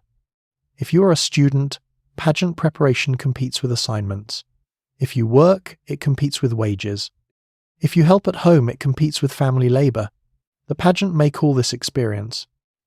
That may be true. It is also labour, and labour becomes especially graceful when no one has to call it by its name. Still, you may want the opportunity badly enough to accept the bargain. A title can teach public speaking, discipline, presentation, poise, and how to answer a question while lights are gently cooking your forehead. It can place you before civic leaders, journalists, sponsors, and audiences. It can expand your world beyond school, office, counter, farm, factory town, or family expectation. For some young women, that expansion is not imaginary. A pageant can be a ladder, even if the ladder is decorated with rhinestones and supervised by a woman holding a clipboard. The trouble is that the ladder may be shorter than advertised, and not everyone is allowed to reach it equally. Race, class, geography, and local politics shape who can enter, who gets sponsored, who can afford the wardrobe, who is judged as polished, and whose ambition is read as charming rather than improper. A white middle-class contestant may receive encouragement where a black contestant meets exclusion, or where a working-class contestant is told she lacks refinement. Opportunity, like evening light, does not fall evenly across the stage. By the time you read the prize description, the word scholarship has become complicated. It is still hopeful, it is still worth wanting, but it is no longer quite as simple as the brochure suggests. The crown may open a door, but first you must pay for the shoes, smile through the luncheon, and hope the door is not mostly painted on. The stage may shine like fairness, but the shine does not reach everyone equally. In much of the pageant world, especially in contests tied to white middle-class ideals, black women and other women of colour face exclusion, segregation, tokenism, or standards designed without them in mind. Some pageants are formally closed to them, while others are unofficially guarded by custom, prejudice, sponsors, judges, and audience expectation. You begin to understand that the crown is not only about beauty, it is about which version of American womanhood is allowed to stand in the centre and be called universal. The auditorium may look open from a distance. The curtains part for whoever is scheduled. The lights fall without asking for a birth certificate, church membership, or neighbourhood. But the social machinery around the stage knows exactly whom it has been built to welcome. In many mainstream American pageants of the 1960s, the ideal contestant is imagined as white, middle class, polished, young, unmarried, slim, cheerful, and safely respectable. She may be described as America's daughter, hometown pride, or the girl next door, but history has a habit of forgetting to mention which neighbourhood the door belongs to. For black women, native women, Latina women, Asian American women, and other women of colour, pageant culture can offer both aspiration and refusal. Some contests exclude directly through rules, local custom, or organisational practice. Others technically allow entry while maintaining standards, judging habits, sponsor preferences, and social expectations that make participation difficult or unlikely. A door does not need a sign if everyone has been trained not to knock. The issue is not simply whether a contestant is attractive or talented, it is whether the system recognises her as suitable material for public femininity. Hair texture, skin tone, facial features, accent, family background, school, neighbourhood, and social networks can all be read through prejudice before they are read through poise. A black contestant may have talent, beauty, education, and discipline, yet still face a stage that has already decided what national grace looks like. If she is admitted, she may be pressured to represent more than herself, carrying the burden of proof for an entire group, while white contestants are permitted the luxury of being individual. That is a heavy assignment for someone also trying to keep her lipstick even. Segregated pageants and pageants created within black communities become important spaces of recognition. They can celebrate beauty, achievement, education, and pride outside systems that exclude or diminish black women. In 1968, the Miss Black America pageant is organised in Atlantic City alongside the Miss America spectacle, making visible the racial limits of the mainstream ideal and insisting that black beauty and black womanhood not remain backstage in the national imagination. That pageant is not merely an alternative contest. It is a public correction. It says that if America is going to crown womanhood, America should at least admit how selective its mirror has been. The contrast is sharp because mainstream pageants often speak in universal language. They say beauty, talent, poise, scholarship, service, and charm. Those words sound neutral, polished, and generous. But standards are never floating loose in the air. They are made by people, institutions, magazines, television cameras, sponsors, and judges who carry assumptions into the room. A hairstyle deemed elegant on one woman may be read differently on another. Confidence praised in one contestant may be interpreted as boldness or attitude in another. A gown that seems tasteful may depend on access to stores and tailors not equally available. Even the concept of wholesome womanhood can be racialized, tied to ideas of purity, respectability, and national belonging that have excluded many women long before the scorecards appear. For contestants of colour, the pageant may also require careful emotional calculation. Do you enter a contest that may not welcome you because visibility matters? Do you compete in community pageants where the standards are different and the affirmation deeper? Do you soften your answers to avoid frightening judges who are already nervous about change? Do you represent yourself, your family, your race, your town, and possibly the committee's idea of progress, all while walking in heels? The burden is not evenly distributed. Some contestants are judged as girls. Others are judged as symbols before they open their mouths. The polished stage can make inequality look invisible because everyone is dressed formally and smiling. This is part of the problem. A crown placed on one head may seem innocent until you ask whose heads were never considered. The stage lights are bright enough to flatter satin, but not always honest enough to reveal the locked doors around the auditorium. You stand beneath them and understand that beauty is being judged. Yes, so is belonging. The crown has always had a complexion, even when the program forgot to print it. Outside the auditorium, the 1960s are not quietly waiting for the judges to finish. Civil rights marches, school desegregation battles, voting rights struggles, anti-war protests, student activism, changing sexual politics, and new feminist ideas are reshaping public life while inside. A young woman is asked to smile beneath flowers and answer a question about service. The contrast is not simple. Contestants live in the same world as everyone else. Some care deeply about social change. Some feel the pressure of silence. Some discover that the pageant stage wants national optimism without national discomfort. You can feel the decade pressing against the auditorium doors. It is in the newspapers folded in fathers' laps, the television reports murmuring in living rooms, the radio bulletins in cars, the conversations at school, the remarks at church, the arguments at dinner, the posters on campuses, the marches in cities, and the uneasy way adults lower their voices when a subject has become too large for polite furniture. The country is changing, not gently and not all at once. Civil rights organizers challenge segregation and disfranchisement. Students protest war and authority. Women question the domestic script that told them fulfillment should fit neatly into a kitchen drawer.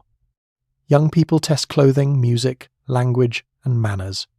The pageant, meanwhile, asks for poise. This does not mean the pageant is outside history. Nothing with that much hairspray is outside history. It means the pageant often tries to present a stable version of the nation while the nation is visibly rearranging itself. On stage, contestants may be asked about service, education, patriotism, peace, or what young women owe their communities. The safest answers often sound generous and vague. You want to help others. You believe in understanding. You value education.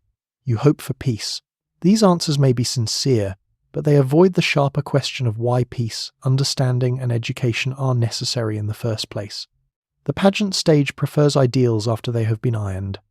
It can praise goodwill more easily than protest, harmony more easily than confrontation, and femininity more easily than anger. If you are a contestant with strong views, you learn to translate. A concern about civil rights may become a statement about equal opportunity. A concern about war may become hope for peace.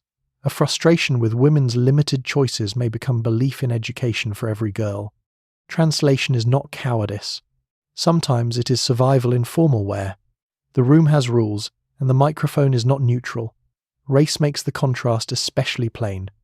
In the same decade that Black Americans are demanding rights in streets, courts, schools, churches, buses, and voting booths, many mainstream pageants continue to center white contestants as the image of American womanhood.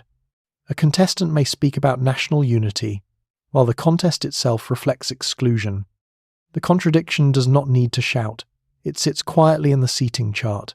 Gender politics also push against the stage.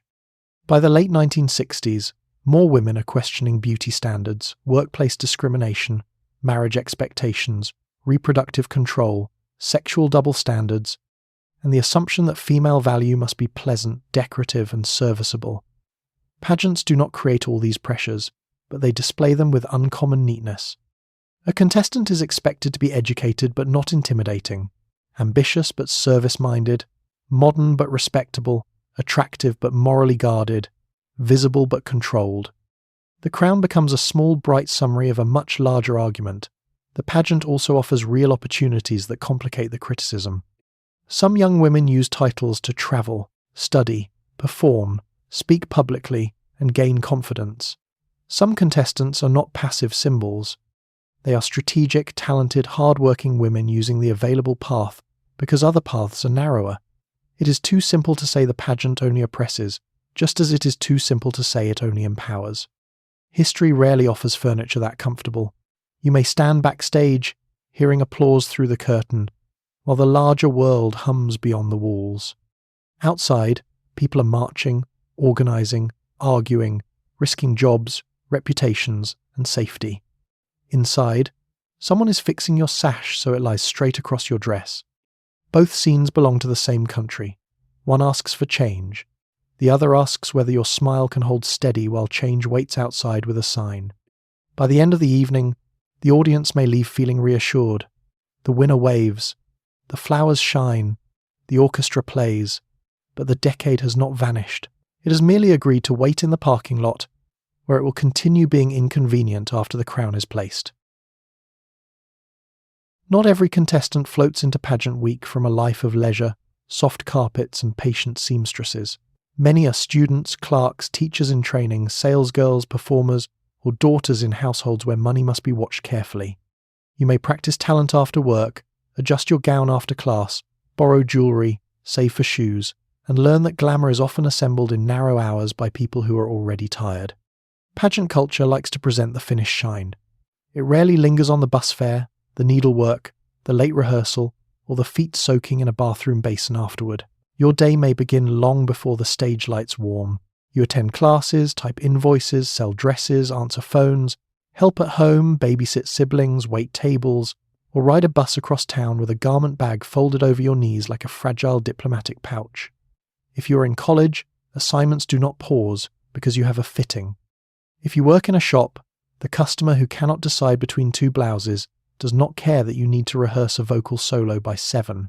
If you help your family, dishes remain dishes, laundry remains laundry, and younger brothers remain committed to placing fingerprints on whatever you just pressed. The pageant schedule sits on top of ordinary life rather than replacing it, which is rude of the schedule but historically consistent. Money becomes a constant, quiet calculation. You may save tips, wages, allowance, or birthday cash for shoes, makeup, entry fees, photographs, lessons, gas, lunch, or alterations. A borrowed gown can be a blessing, but it may need hemming, cleaning, repairing, or convincing not to look borrowed. Gloves yellow, stockings run, lipstick wears down. Sheet music costs something. A taxi is convenient only if money has lost all fear. Even a small local pageant can become expensive when the goal is to look as if expense has never occurred to you. Working-class contestants often face this contradiction sharply. The pageant praises polish, but polish may be materially produced by money, leisure, training, transportation, and women at home with time to help. If you have less of these things, your effort must work harder and then disguise itself more thoroughly. The evening gown should not reveal the budget. The talent costume should not show the rushed seam. The interview answer should not mention that you came straight from a shift and changed clothes in a restroom with lighting designed by someone hostile to powder. There is no official score for endurance, which is unfortunate, because many contestants would do very well in it. Fatigue creates small dangers. You forget a hairpin. You leave sheet music on the kitchen table. You nick your stocking while hurrying. You rehearse late and wake early. You eat badly because the day has been cut into pieces. A coach tells you to relax your face, and you consider explaining that your face has been at school, work, dinner, rehearsal, and a sponsor meeting, and would like to be consulted before additional relaxation is required. But you smile. You learn to move through tiredness as if it were part of the costume. Some contestants find real pride in this. The fact that you are tired does not mean you are defeated. It may mean you are determined. You practice in a living room after everyone else has gone to bed. You sing softly, so the neighbours will not become part of the talent portion. You mark a dance step between furniture. You pin a hem with the concentration of someone repairing a future. The pageant may be one of the few public spaces where your effort becomes visible, even if only in its polished result. For a girl from a modest background, a title can feel like a door opening into rooms where people speak of college, travel, and public life as if these things are reachable. That hope is real, and it deserves respect, but the system still prefers not to dwell on the cost of reaching the stage. It photographs the crown, not the paycheck. It praises the glow, not the grocery list. It admires the gown, not the woman who stayed up fixing it with a needle, thread, and the grim knowledge that satin shows everything. By the time you arrive backstage, you carry more than a garment bag. You carry work hours, family schedules, borrowed money, hidden fatigue, and the careful confidence of someone who has already competed all day before the contest begins.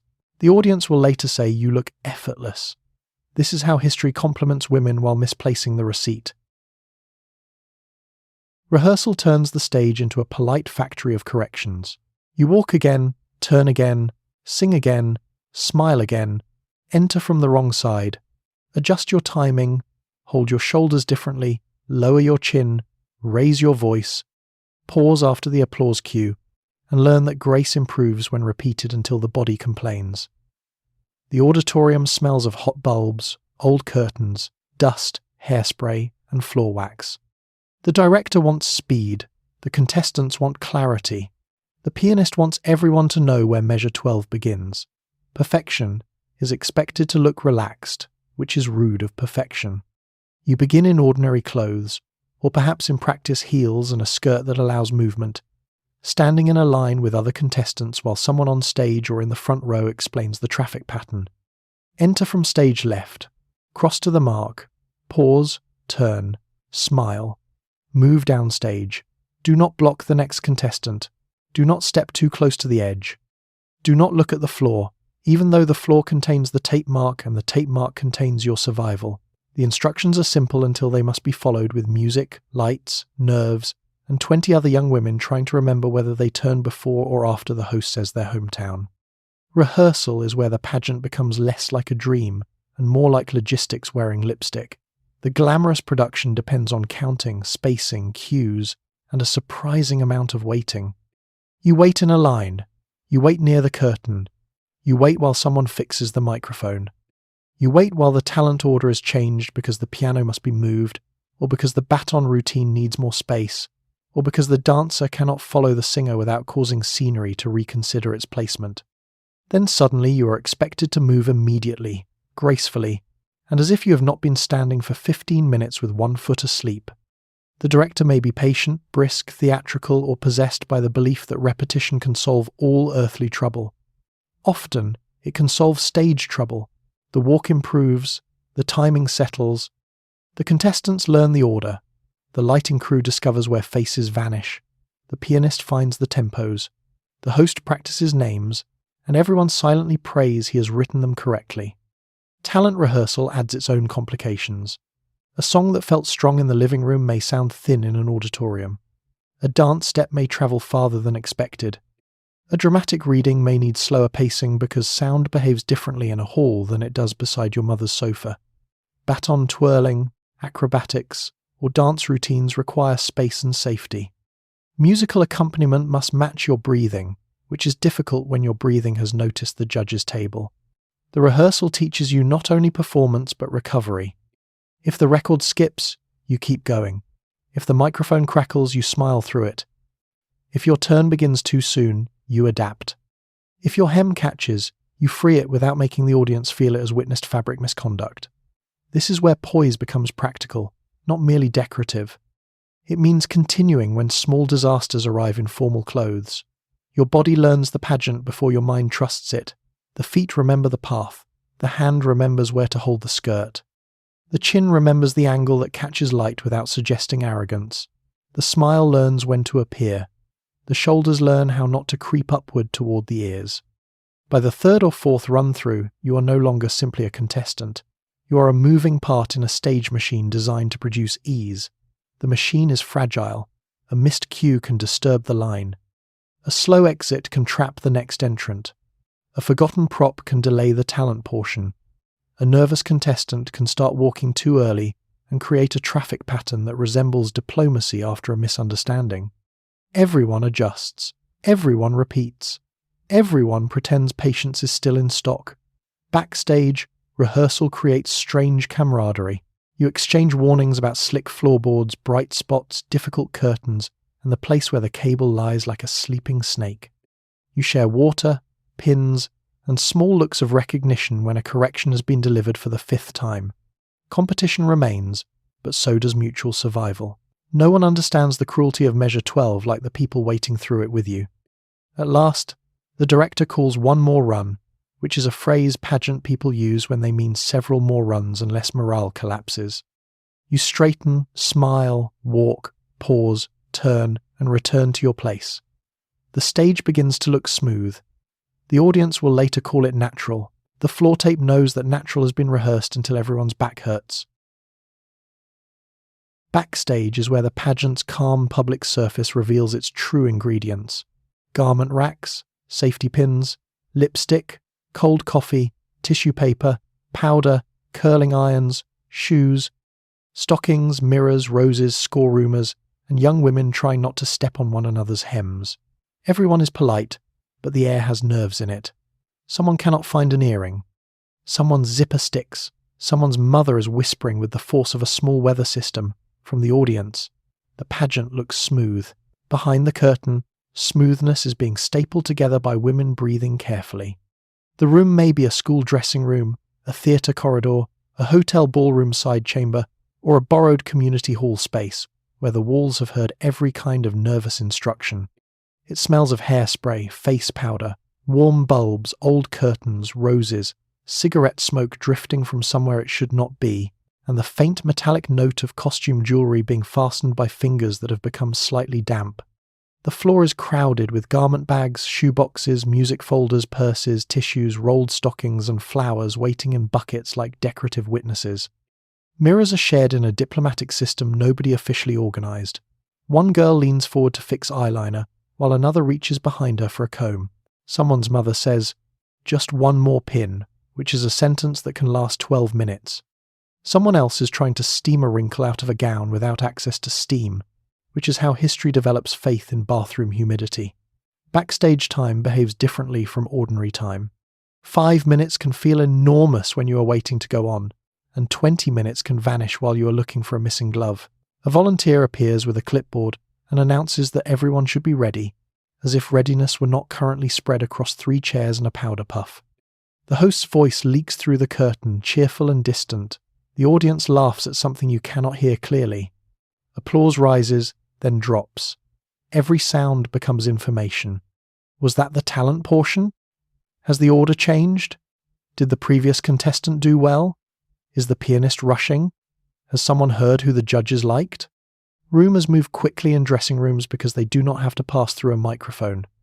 A girl whispers that the contestant from another town had a perfect interview. Another says the judges were smiling during the baton routine. Someone thinks a scorekeeper spoke to a committee woman near the stage door. None of this may be true, but nerves are excellent publishers. Still, the room is not simply hostile or competitive. There is a tenderness in the chaos. Contestants help one another because practical disaster does not care who your sponsor is. A safety pin passes from hand to hand. Powder is lent. A zipper is coaxed upward by 2 girls and a mother with the focus of a surgical team. Someone holds a bouquet while someone else changes shoes. A rival may quietly tell you that lipstick is on your tooth, which is both kindness and a public service. These small acts matter. They show how women often survive systems of judgment by creating temporary communities inside them. The competition continues, but so does the human understanding that nobody should have to fight satin alone. The backstage room also reveals how much invisible labour sits behind the pageant's polished image. The audience sees gowns glide and smiles shine.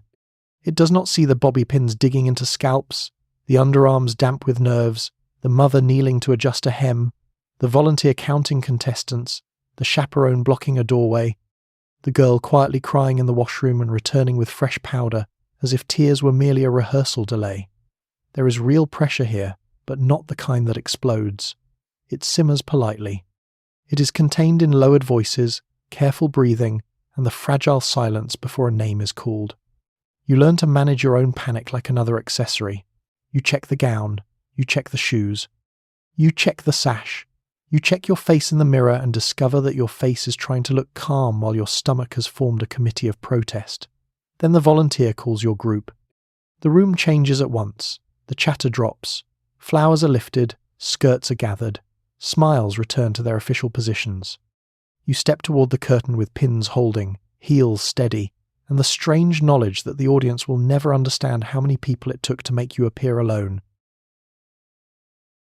Around you gathers a circle of advice. Stand taller, smile softer, speak clearer, do not laugh that way, hold the bouquet lower, shorten the answer, make the answer warmer. Choose the blue gown? No. The white gown? No. The one that makes you look less pale under the lights. Some of this guidance is loving. Some is practical. Some is simply anxiety looking for a place to sit. In the 1960s pageant world, a contestant may appear alone under the crown, but behind her is often a small republic of women, relatives, coaches, sponsors, and volunteers trying to manage the impossible business of being judged. The advice begins gently, usually. Your mother says the neckline is flattering. A coach says your answer should have more sparkle. A committee woman says the walk is almost right, which is a phrase designed to keep a girl awake until Thursday. Someone at the dress shop suggests a different shade. Someone from the sponsor's office thinks the talent costume should look more youthful. Your aunt believes your hair was better yesterday. Your grandmother believes all hair was better before the decade became restless. Each opinion arrives with good intentions, and good intentions, like taffeta, can still rustle loudly. Pageant preparation invites advice because the contestant is being made public.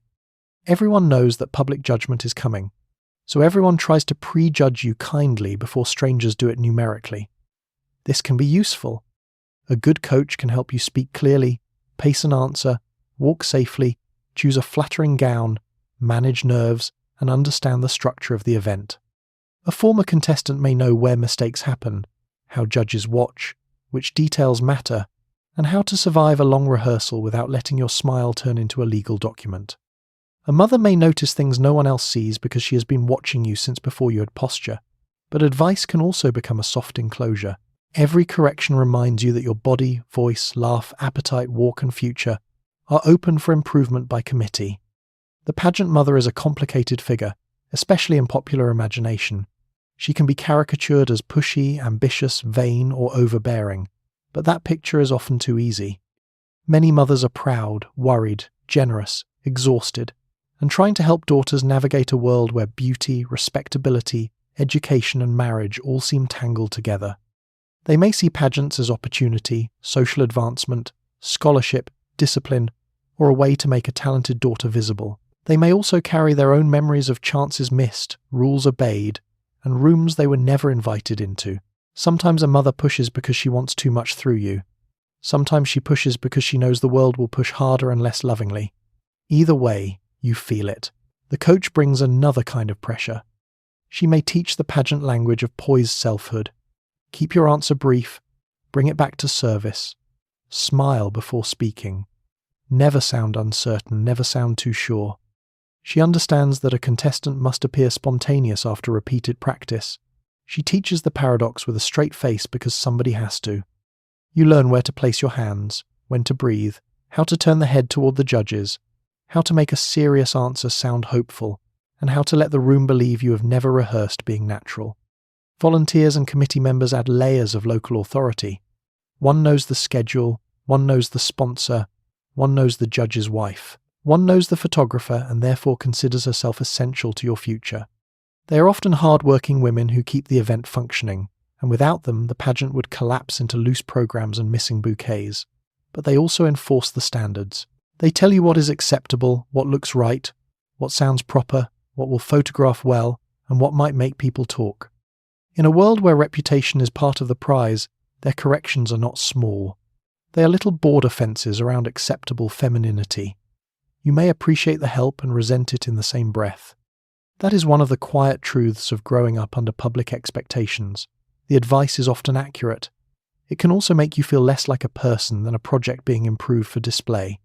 By the end of pageant week, you have been polished by affection, worry, class expectation, gender rules, and several women who genuinely know how stage lights treat pale lipstick. You stand in the mirror, hearing all their voices at once. Somehow, the crown will sit on only one head, but the opinions have already formed a receiving line. Even when the pageant celebrates education and ambition, marriage hovers nearby like an invited guest who arrived early and keeps touching the refreshments. You may be asked about your future husband, your ideal home, whether career and family can coexist, or what kind of woman America needs. The expected answer is modern enough to sound interesting and traditional enough not to alarm anyone holding a scorecard. You are allowed to want things, but preferably in an order that keeps romance, respectability, and domestic promise neatly arranged beside your trophy. The question may come during an interview, a luncheon, a newspaper profile, a sponsor conversation, or a relative's remark while you are trying to fix a strap. What do you want to do after college? The acceptable answer can include teaching, nursing, music, public service, travel, or using your education well, but somewhere in the room waits the assumption that marriage will eventually appear and take minutes. The 1960s are full of contradictions about women's futures. More young women are attending college, more are working before marriage, and many continue working afterward. The decade contains ambitious students, office workers, activists, artists, teachers, nurses, performers, scientists, and women who want lives far larger than the old script allowed. Yet the cultural expectation of marriage remains strong, especially in pageant settings built around respectability, youth, charm, and public femininity. The pageant may praise scholarship, but it often imagines the educated woman as a better wife, mother, citizen, hostess, teacher, or representative, not necessarily as someone who might wish to outrank the sponsor someday. You learn to answer carefully. If you say you want a career, you may add that family is important too. If you say you want marriage, you may add that education matters. If you say you want both, you must make both sound effortless, as if a woman can combine ambition and domesticity by standing straighter and choosing a good calendar. The balancing act is not only verbal, it reflects a real tension faced by many women in the period. Employers may assume women will leave work for marriage or pregnancy. Colleges may encourage education while still treating male careers as more central. Families may be proud of achievement, but uneasy if achievement seems to postpone the expected milestones. The pageant stage turns these tensions into a smiling answer. It asks you to make a culture's unresolved argument sound like a charming plan. Marriage also protects respectability in the pageant imagination. A future husband suggests normalcy, desirability, and a safe direction for adult womanhood. But an actual boyfriend can become complicated. He should be supportive, not too visible, not too possessive, not too casual, not too glamorous, not too rumoured about, and certainly not the reason a committee woman begins whispering near the punch. A contestant is often treated as romantically available in theory and morally supervised in practice. She is supposed to be attractive enough to imply future marriage, but not sexual enough to trouble the sponsor. This is a very precise public recipe, and no one ever admits how much measuring is involved. The subject of marriage can also narrow ambition. You may be asked what kind of husband you hope to have more easily than what kind of institution you hope to run. You may be praised for wanting children more warmly than for wanting authority.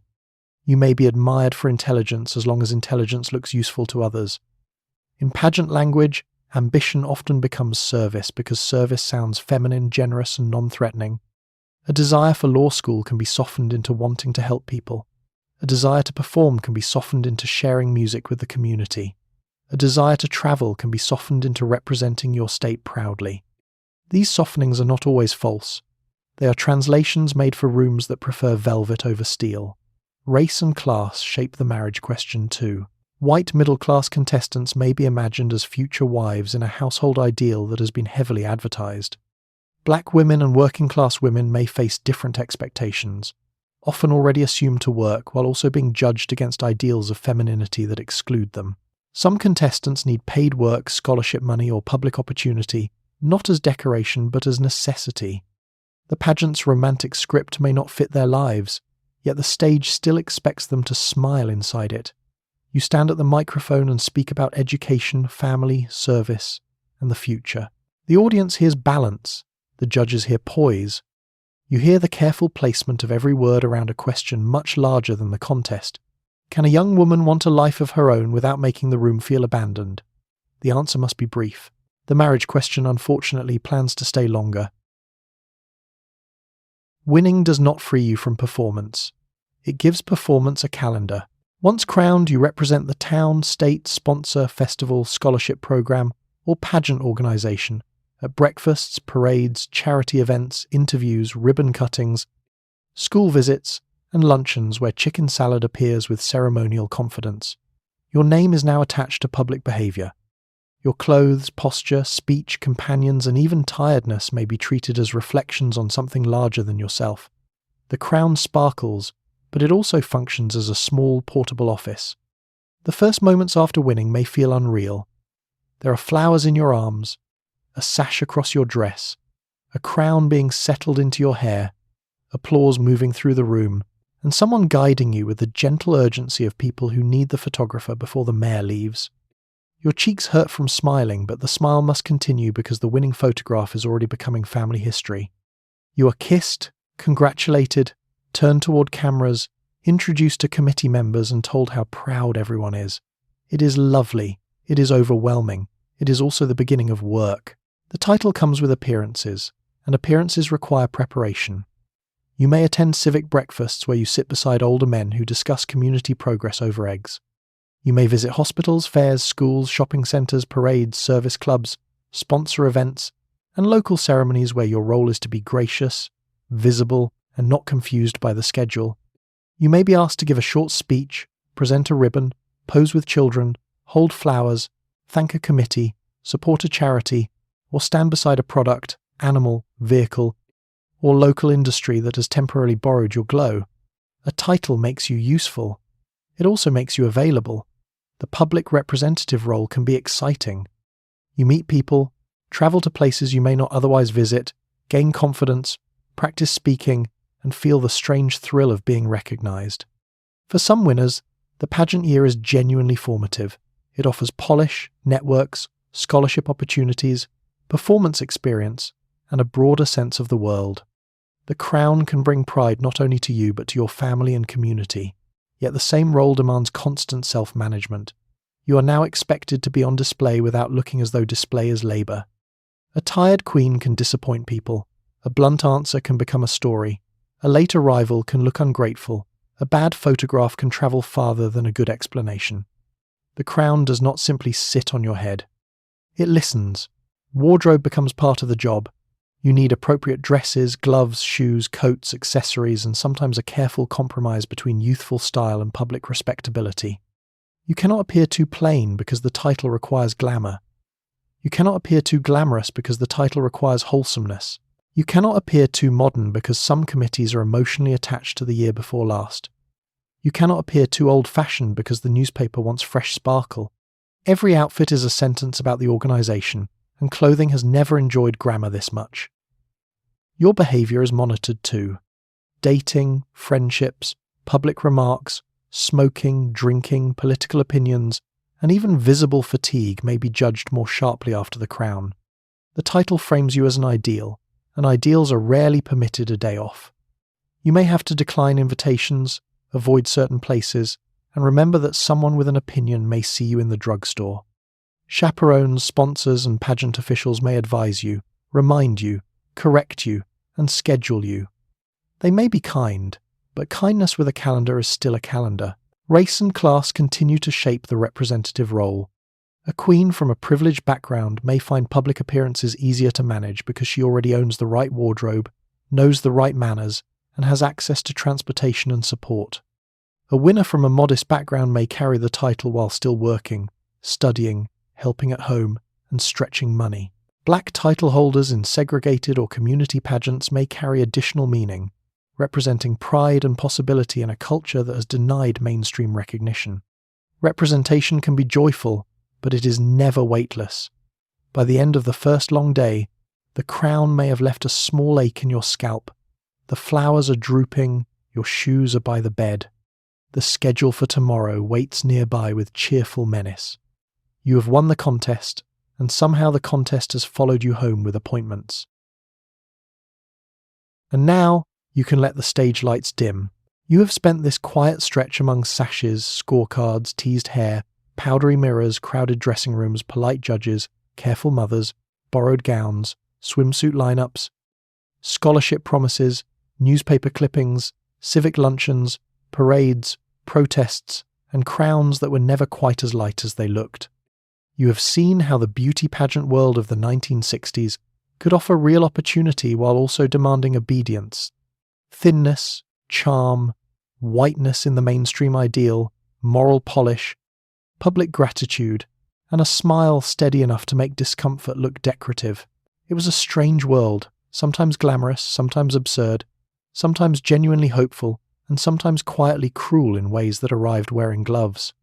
But the young women who lived inside it were never only symbols. They were students, workers, daughters, performers, dreamers, organisers, competitors, friends, and tired people with sore feet trying to make something possible from the rules available to them. Some found confidence and doors that opened. Some found judgment and doors that stayed locked. Many found both, which is often how history behaves when it refuses to be simple. From here, in the softness of the present, you can feel grateful for comforts and freedoms that were not evenly available then. More ways to define ambition, more space to question beauty standards, more language for unfairness, and perhaps a little more permission to take off the shoes before your face has finished smiling. Not perfect, of course. The old rules have not vanished completely. They have simply changed fabrics, lighting, and sometimes platforms. But tonight, you do not have to compete, perform, wave, answer beautifully, or prove anything beneath a crown. The auditorium is empty now. The flowers are wilting gently. The sash is folded. The newspaper clipping has gone quiet. Let your shoulders soften. Let your breathing slow. Let the whole careful pageant of the day loosen its pins and settle down. You are here, you are safe, and nothing more is required of you. Sleep well, and good night.